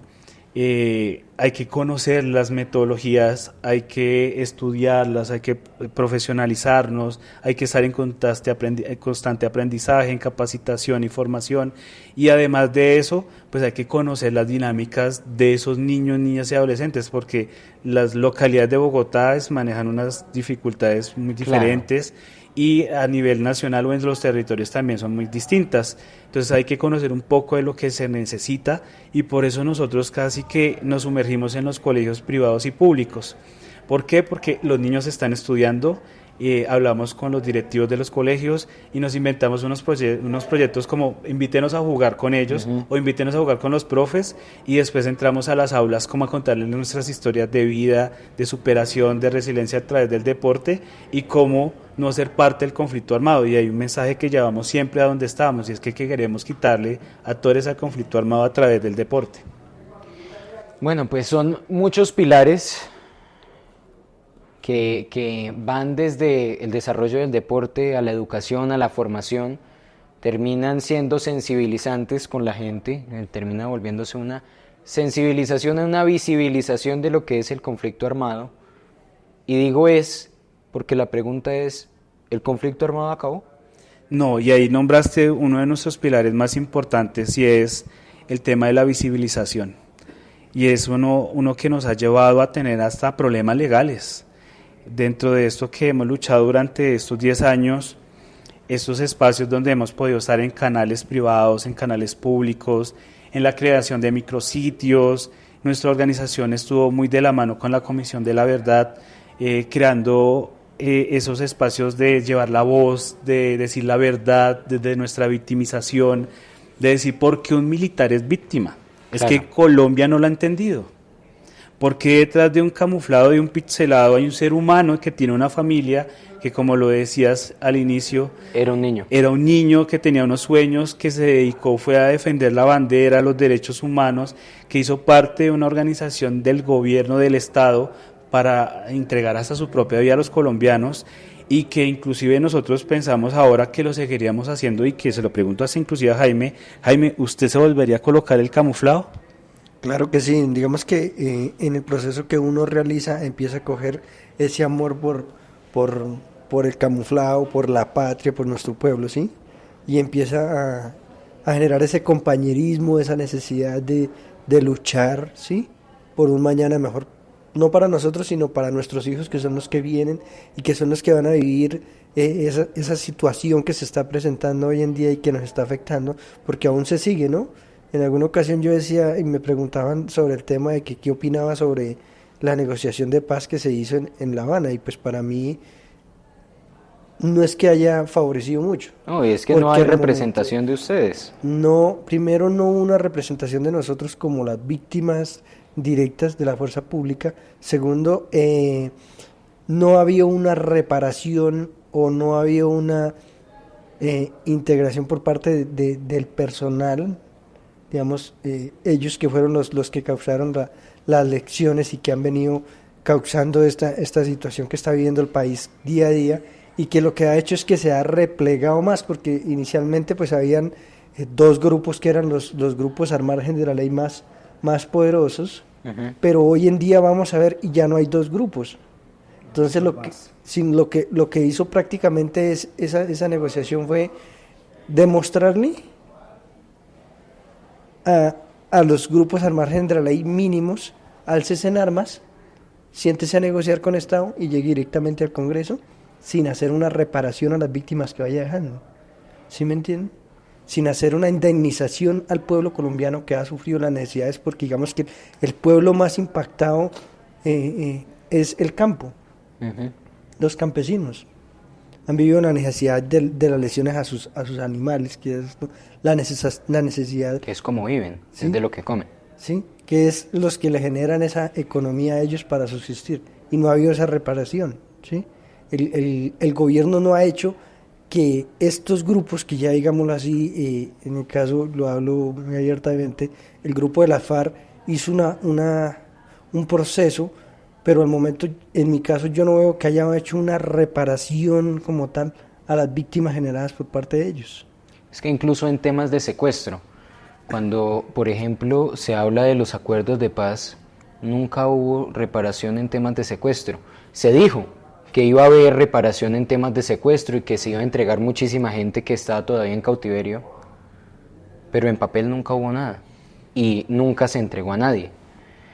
Lo mismo me imagino que pasa por el lado de las víctimas también antipersonales y de la Fuerza Armada. Sí, en este pilar lo que nosotros nos hemos puesto como meta, primero visibilizar la voz de nuestros militares víctimas de minas antipersonales, pero también hemos trabajado con los desaparecidos, con los secuestrados, también hemos tenido la posibilidad de estar con las madres, con las viudas, con los huérfanos. Con las víctimas indirectas. Con las víctimas indirectas, ¿por qué? Porque eso es una familia, eso es una comunidad de víctimas que hicieron parte de la fuerza pública, y cuando nosotros nos encontramos en estos espacios, pues hay mucho dolor, hay mucha tristeza, hay mucha invisibilización. Entonces, ¿qué hacemos nosotros? Primero en los documentales, porque hemos hecho varios documentales. Háblame de los documentales. Y micrositios. El primero que hicimos de los documentales se llama ¿Y dónde es el partido? Fue una iniciativa de Señal Colombia que se ganó los premios CPB 2019 Periodismo, y se ganó los premios TAL en Montevideo, Uruguay, que es un documental que habla cómo desapareció el fútbol en los territorios. Y nosotros pudimos tener ahí como un capítulo que habla de cómo los militares también no pudimos jugar más el fútbol. Uh-huh. Esto fue para nosotros como el inicio de nuestro club a través de un documental.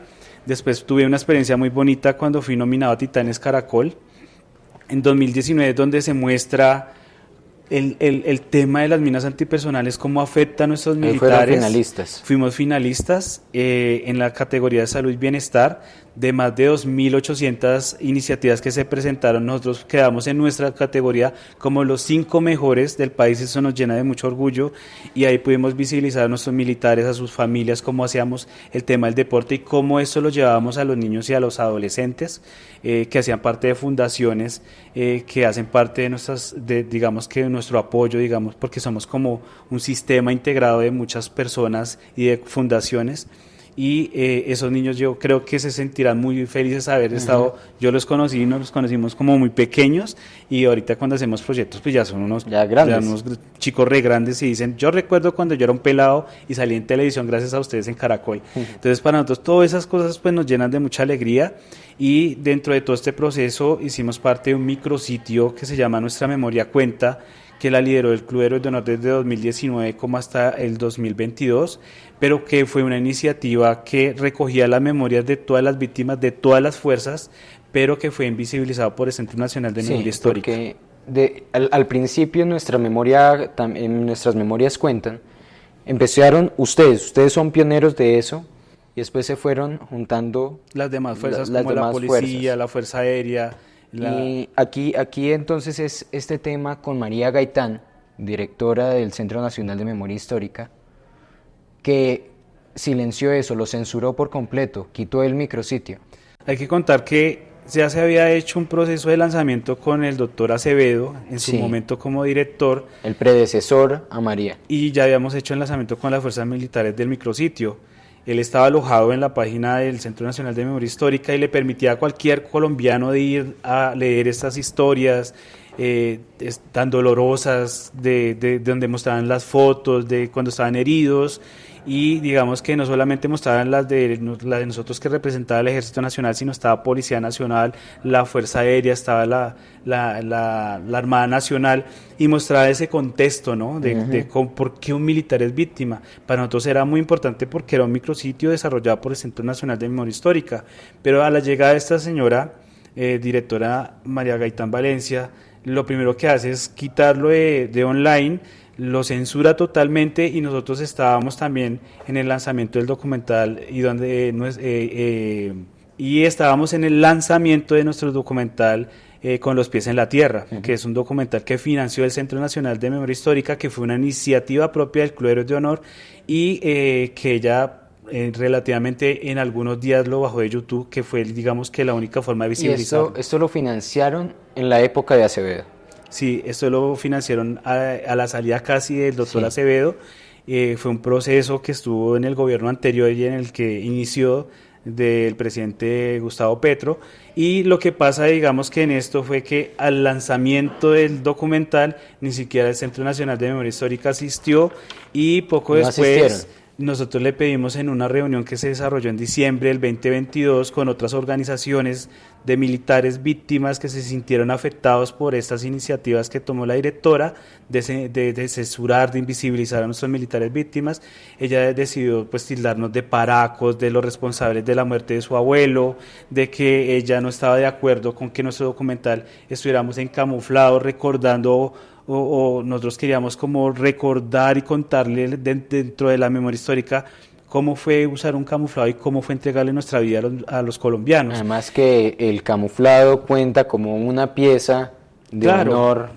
Claro, y que nosotros éramos como, digamos que los actores dentro del conflicto armado legales y legalmente constituidos, y además de esto tuvimos una próxima reunión donde me acompañó Jaime y mi esposa, donde nos sentimos súper revictimizados porque lo primero que pasó fue que nos recriminó porque nos habíamos presentado a los premios India Catalina, donde nuestro documental fuimos finalistas. Yo viajé a Cartagena y por nada casi que nos ganamos el premio India Catalina, porque la calidad del documental, que los invitamos a verlos, es muy buena y que es de gran enseñanza para la familia. Aquí van a estar en los comentarios. Y además también lo que nos dio era que agradeciéramos que no nos había demandado por derechos de autor, y a veces nosotros nos preguntamos desde nuestra organización y hacemos una reflexión en este espacio, ¿los derechos de autor de las víctimas están por debajo de las instituciones? Esa es una buena pregunta y una gran reflexión que tenemos que hacer. O sea que siempre tenemos que ocultar esos derechos de autor que vienen de nuestras vivencias, y yo creo que es gravísimo que nos silencien y que nos oculten y que nos invisibilicen. Entonces empezamos una guerra también jurídica. Y respeten. Y claro, no solamente asistieron a nosotros, es que inclusive el documental habla mucho de las experiencias de nuestras familias, cómo se sentirán nuestros padres, madres, hijos y demás familiares que hicieron parte del documental. Se van a sentir muy revictimizados, inclusive lo han dicho nuestras esposas, dicen lo que nos hicieron es muy lamentable, porque eso que están haciendo con nuestros esposos es indirectamente proporcional a lo que nos pasa como familia. Y de ahí empezamos una guerra jurídica que hay que mencionar. Tuve 13 denuncias en medios de comunicación, 2 tutelas que inclusive presentamos para lograr el derecho de que tuviéramos la libertad de nuestro documental y del micrositio, y pues no pasó nada. Y no ha pasado nada. A día de hoy no ha pasado nada. Al día de hoy no ha pasado nada. ¿Qué sigue? Bueno, tenemos un proyecto muy importante y que ahorita le voy a dar el espacio a Jaime para que cuente cómo es la experiencia. Nos inventamos un proyecto que se llama Jugando Fútbol Transformando Realidades. Es un proyecto que ya se ganó, un proyecto con recursos públicos, que lo hicimos en la localidad de Engativá con más de 75 niños, niñas y adolescentes de escuelas deportivas, que no es más que un proyecto que utiliza todas estas metodologías del fútbol para el desarrollo, enseñando valores, fútbol 3, enseñando cómo decidir de una manera idónea, correcta, cómo proyectarse al futuro, cómo ver que el deporte es una forma o es una plataforma para el desarrollo personal, familiar, profesional.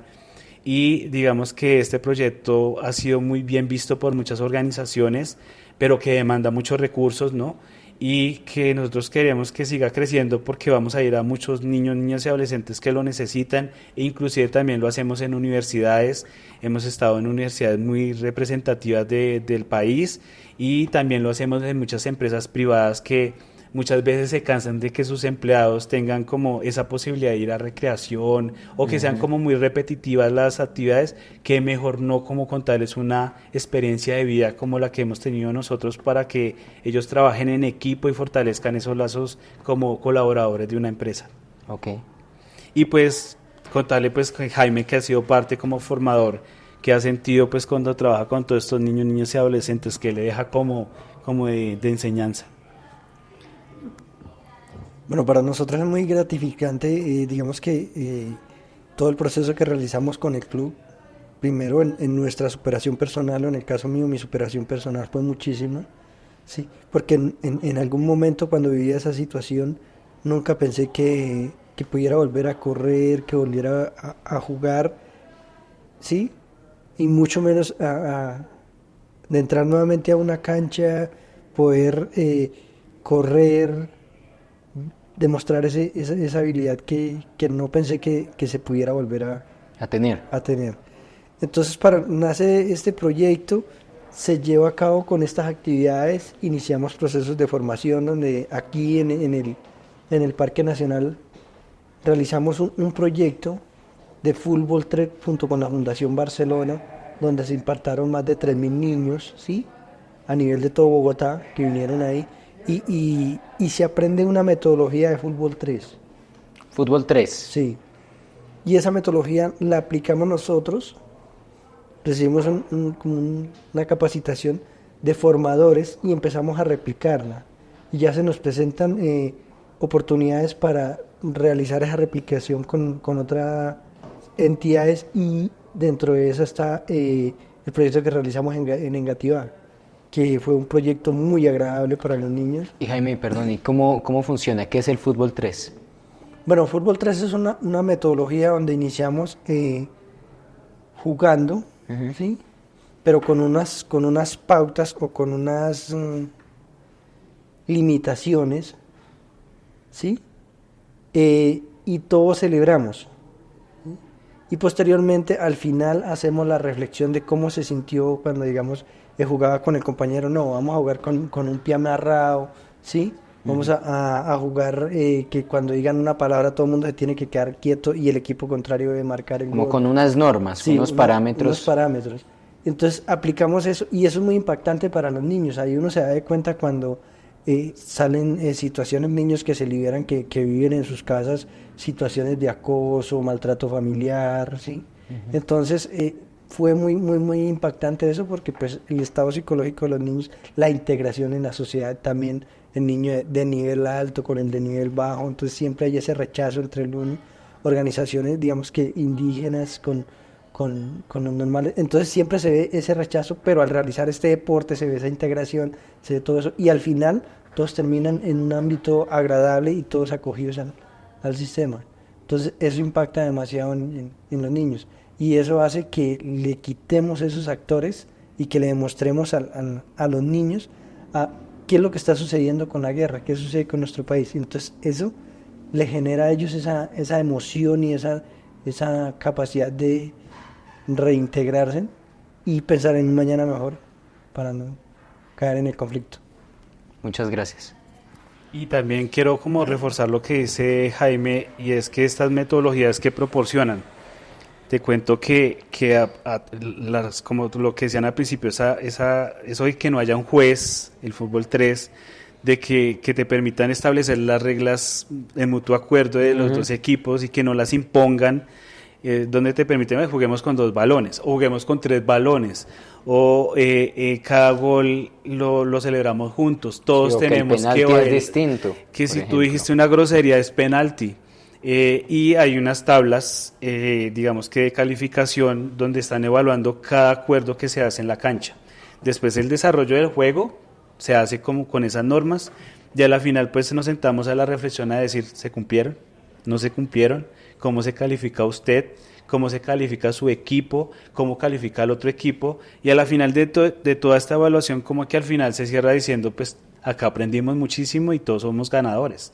Y eso en la cancha, lo que decía Jaime, es muy importante, porque es que acá estamos en diferentes niveles de la sociedad, tanto los que están en unos estratos muy bajos, como los que están en unos estratos muy altos, los que tienen nada de posibilidades y los que las tienen todas, pero que se quejan por todo lo que están en una, como decimos hoy, en la generación cristal, y que por todo se quejan y que todo es malo, o como los chinos que, como le decimos nosotros, los chinos que se la guerrean toda, así sea jugando en el pasto, sin tenis, en el barro y viendo cómo salen adelante. Que es que esta generación tiene a los de cristal y a los de piedra, que todo lo aguantan. Todo lo aguantan, y eso es lo que hace reunirlos.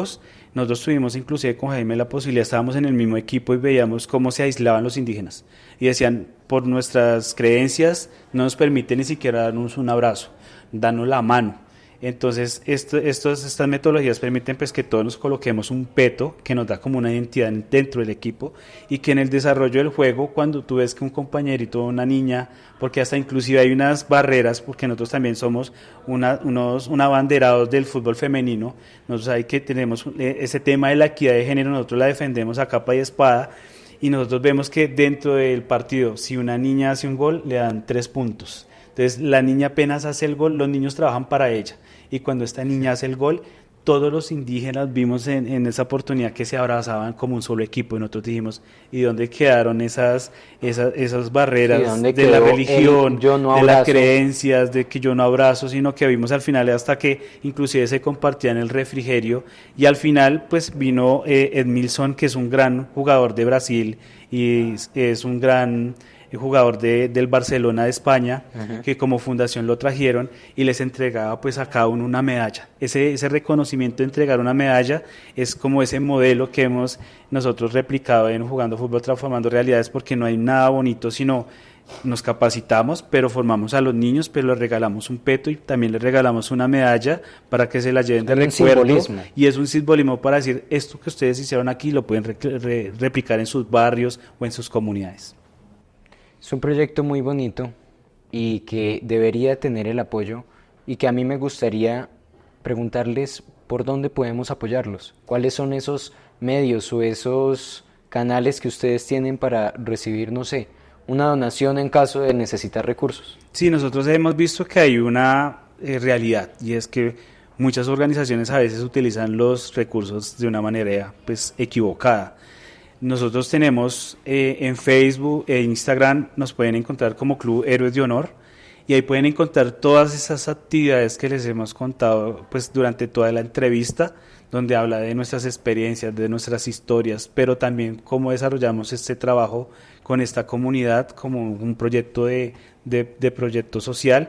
Y también lo que pueden encontrar es nuestra página, que la pueden encontrar como www.clubheroesdehonor.com, donde pues encontrarán una parte donde pueden donar, y todos estos recursos nosotros los utilizamos en temas de proyección social.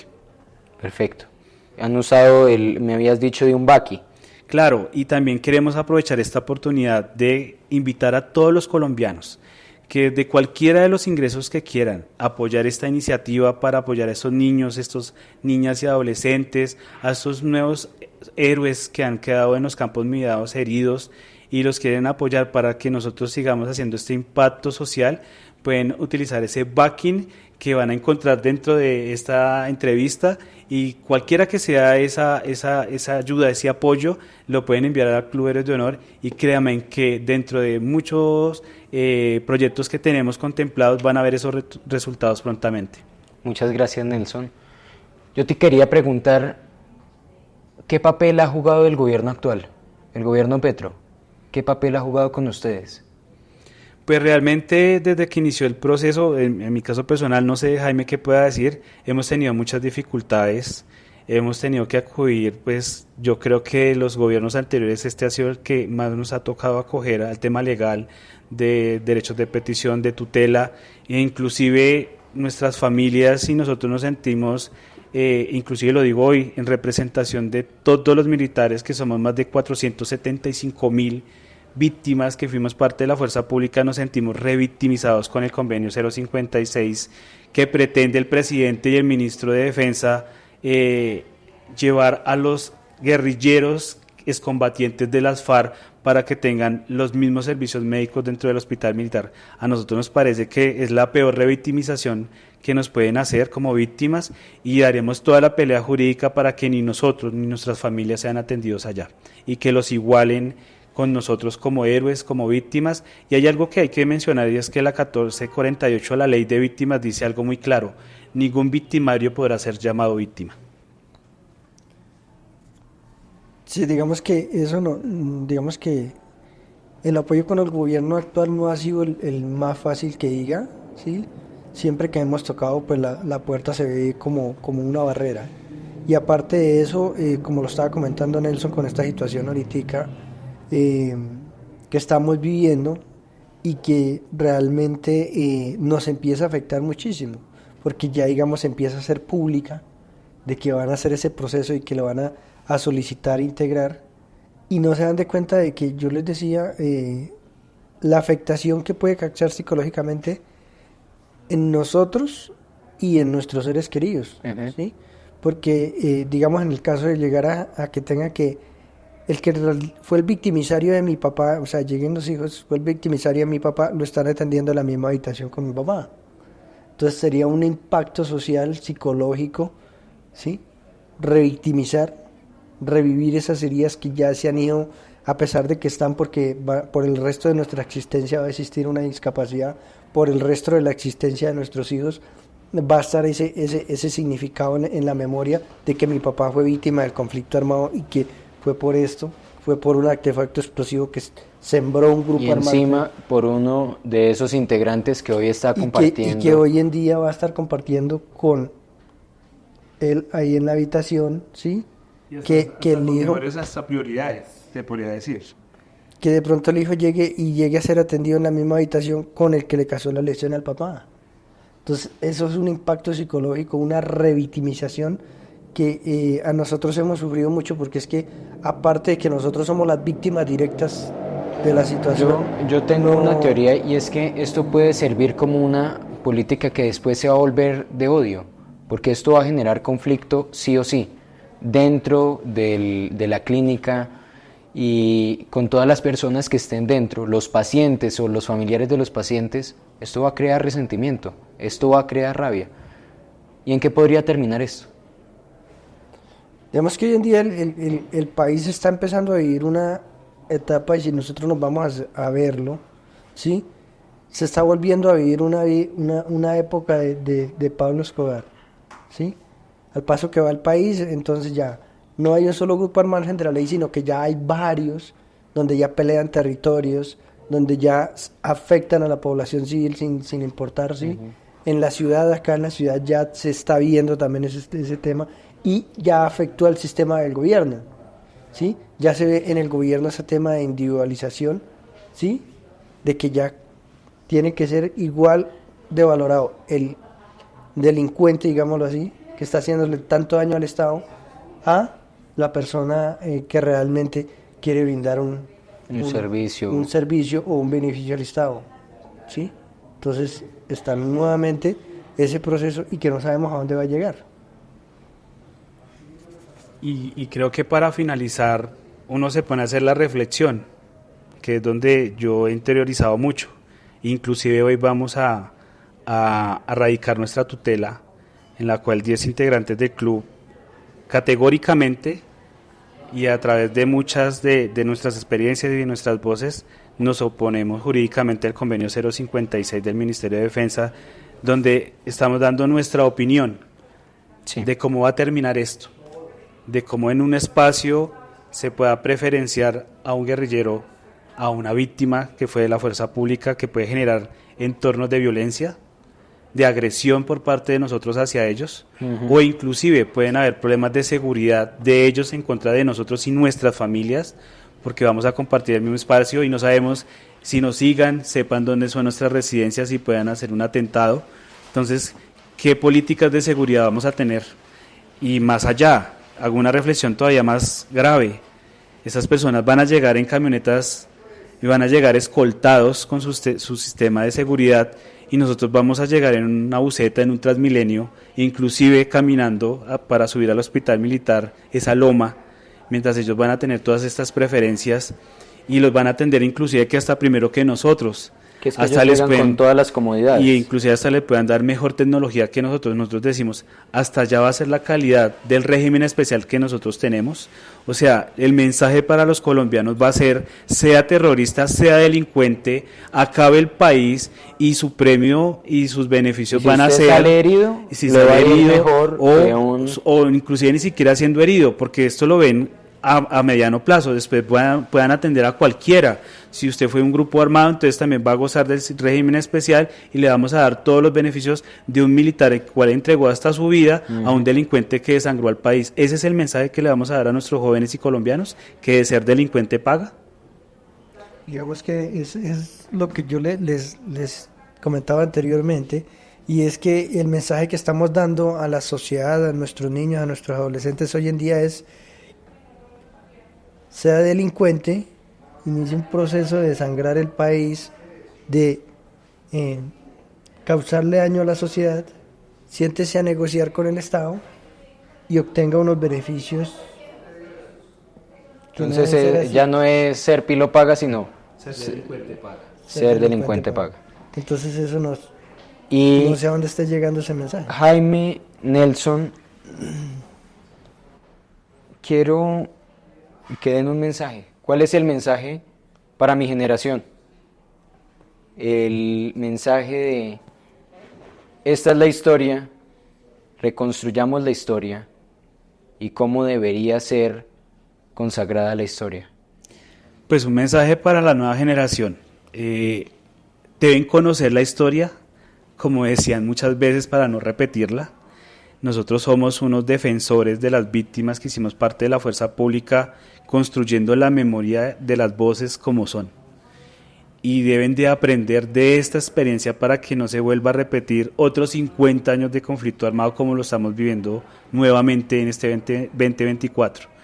Y segundo, que no hay nada imposible en la vida, sino que hay que tener una mentalidad de ganador, que hay que seguir soñando despierto y que los límites y las barreras solo las pone uno mismo. Este club es el testigo fiel de que hemos logrado todo lo que era inalcanzable. Hemos llegado a ser inclusive reconocidos por la industria audiovisual cuando jamás estudiamos actuación, y hemos hecho proyectos impensables que han tenido un impacto y una inspiración muy grande en nuestros niños y adolescentes. Entonces, a través del fútbol se rompen barreras que inclusive te doy una referencia. Hubo un partido de fútbol que paralizó una guerra mundial, que entre dos países inclusive jugaron, y que después de ese partido, que se dieron cuenta de que eran iguales, seres humanos, después retornaron a su conflicto armado. Entonces el fútbol es el único que puede unir y puede acabar un conflicto armado, y más en nuestro país, que necesita de estas victorias, de estos proyectos, de estas iniciativas o estas organizaciones que trabajamos en pro de la paz. Bueno, mi mensaje para toda la sociedad del pueblo colombiano es que sigamos adelante en la lucha. Vean nuestras entrevistas, nuestro ciclo de vida, cómo se ha llevado a cabo. Realmente nosotros hemos sufrido el dolor, ¿sí? Hemos estado ahí, hemos colocado la gota de sangre, hemos vivido la angustia de nuestra familia a la espalda, ¿sí? Que son esas víctimas indirectas que están ahí sufriendo ese dolor, y que es en el caso lo es la mamá, el hermano, el tío, el primo, el hijo, especialmente, que es el que va a estar ahí llevándose esa grabación en la memoria hasta el último momento de su existencia, ¿sí?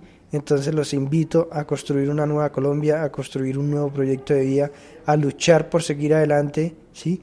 A estudiar y a fomentar el deporte. El deporte es el elemento que nos libera de todas las angustias, dolores, tristezas, porque en una cancha jugando un partido de micro liberamos esa energía, liberamos esa angustia, nos integramos, sentimos esa emoción, sentimos esa tristeza, ¿sí? Cuando ganamos, cuando perdemos. Entonces es muy importante para todos que fomentemos el deporte por un mañana mejor. Y también pues queremos aprovechar el espacio para darle un reconocimiento pues a todos los integrantes de Clubes de Honor que han trabajado durante estos 10 años, a nuestras familias, pero más a ellas, a nuestras esposas, a nuestras madres, que a ellas les ha tocado sufrir el conflicto desde una perspectiva muy difícil, que es el dolor de una madre cuando ve un hijo. y cuál es el dolor de una esposa cuando ve a su esposo el padre de sus hijos. Y yo creo que hacerles un reconocimiento muy especial a ellas, porque si no hubiera sido por ellas y por nuestras familias, pues nuestro club y todos estos esfuerzos no hubieran sido posibles. Muchas gracias, Nelson, muchas gracias, Jaime. Yo, para terminar, quiero decir que ellos son seres humanos, no son víctimas y pueden decirse que son héroes. Por eso quiero, Jaime, que en una palabra me diga de qué pasó el niño que también fue víctima, que fue militar y que hoy en día es un héroe. En una palabra, ¿cómo se define usted? Luchador. Una palabra: heroísmo. Hay que soñar con los pies en la tierra. Les doy muchas gracias a usted, Jaime, y a usted, Nelson, Muchas gracias. por no solamente su labor, sino por el heroísmo con el que están haciendo y protegiendo su causa. Acompáñennos a conocer su historia, síganlos en sus redes sociales, vean todas sus páginas, todos sus documentales, y también démosle un apoyo a esta causa y a los héroes de Colombia. Muchas gracias.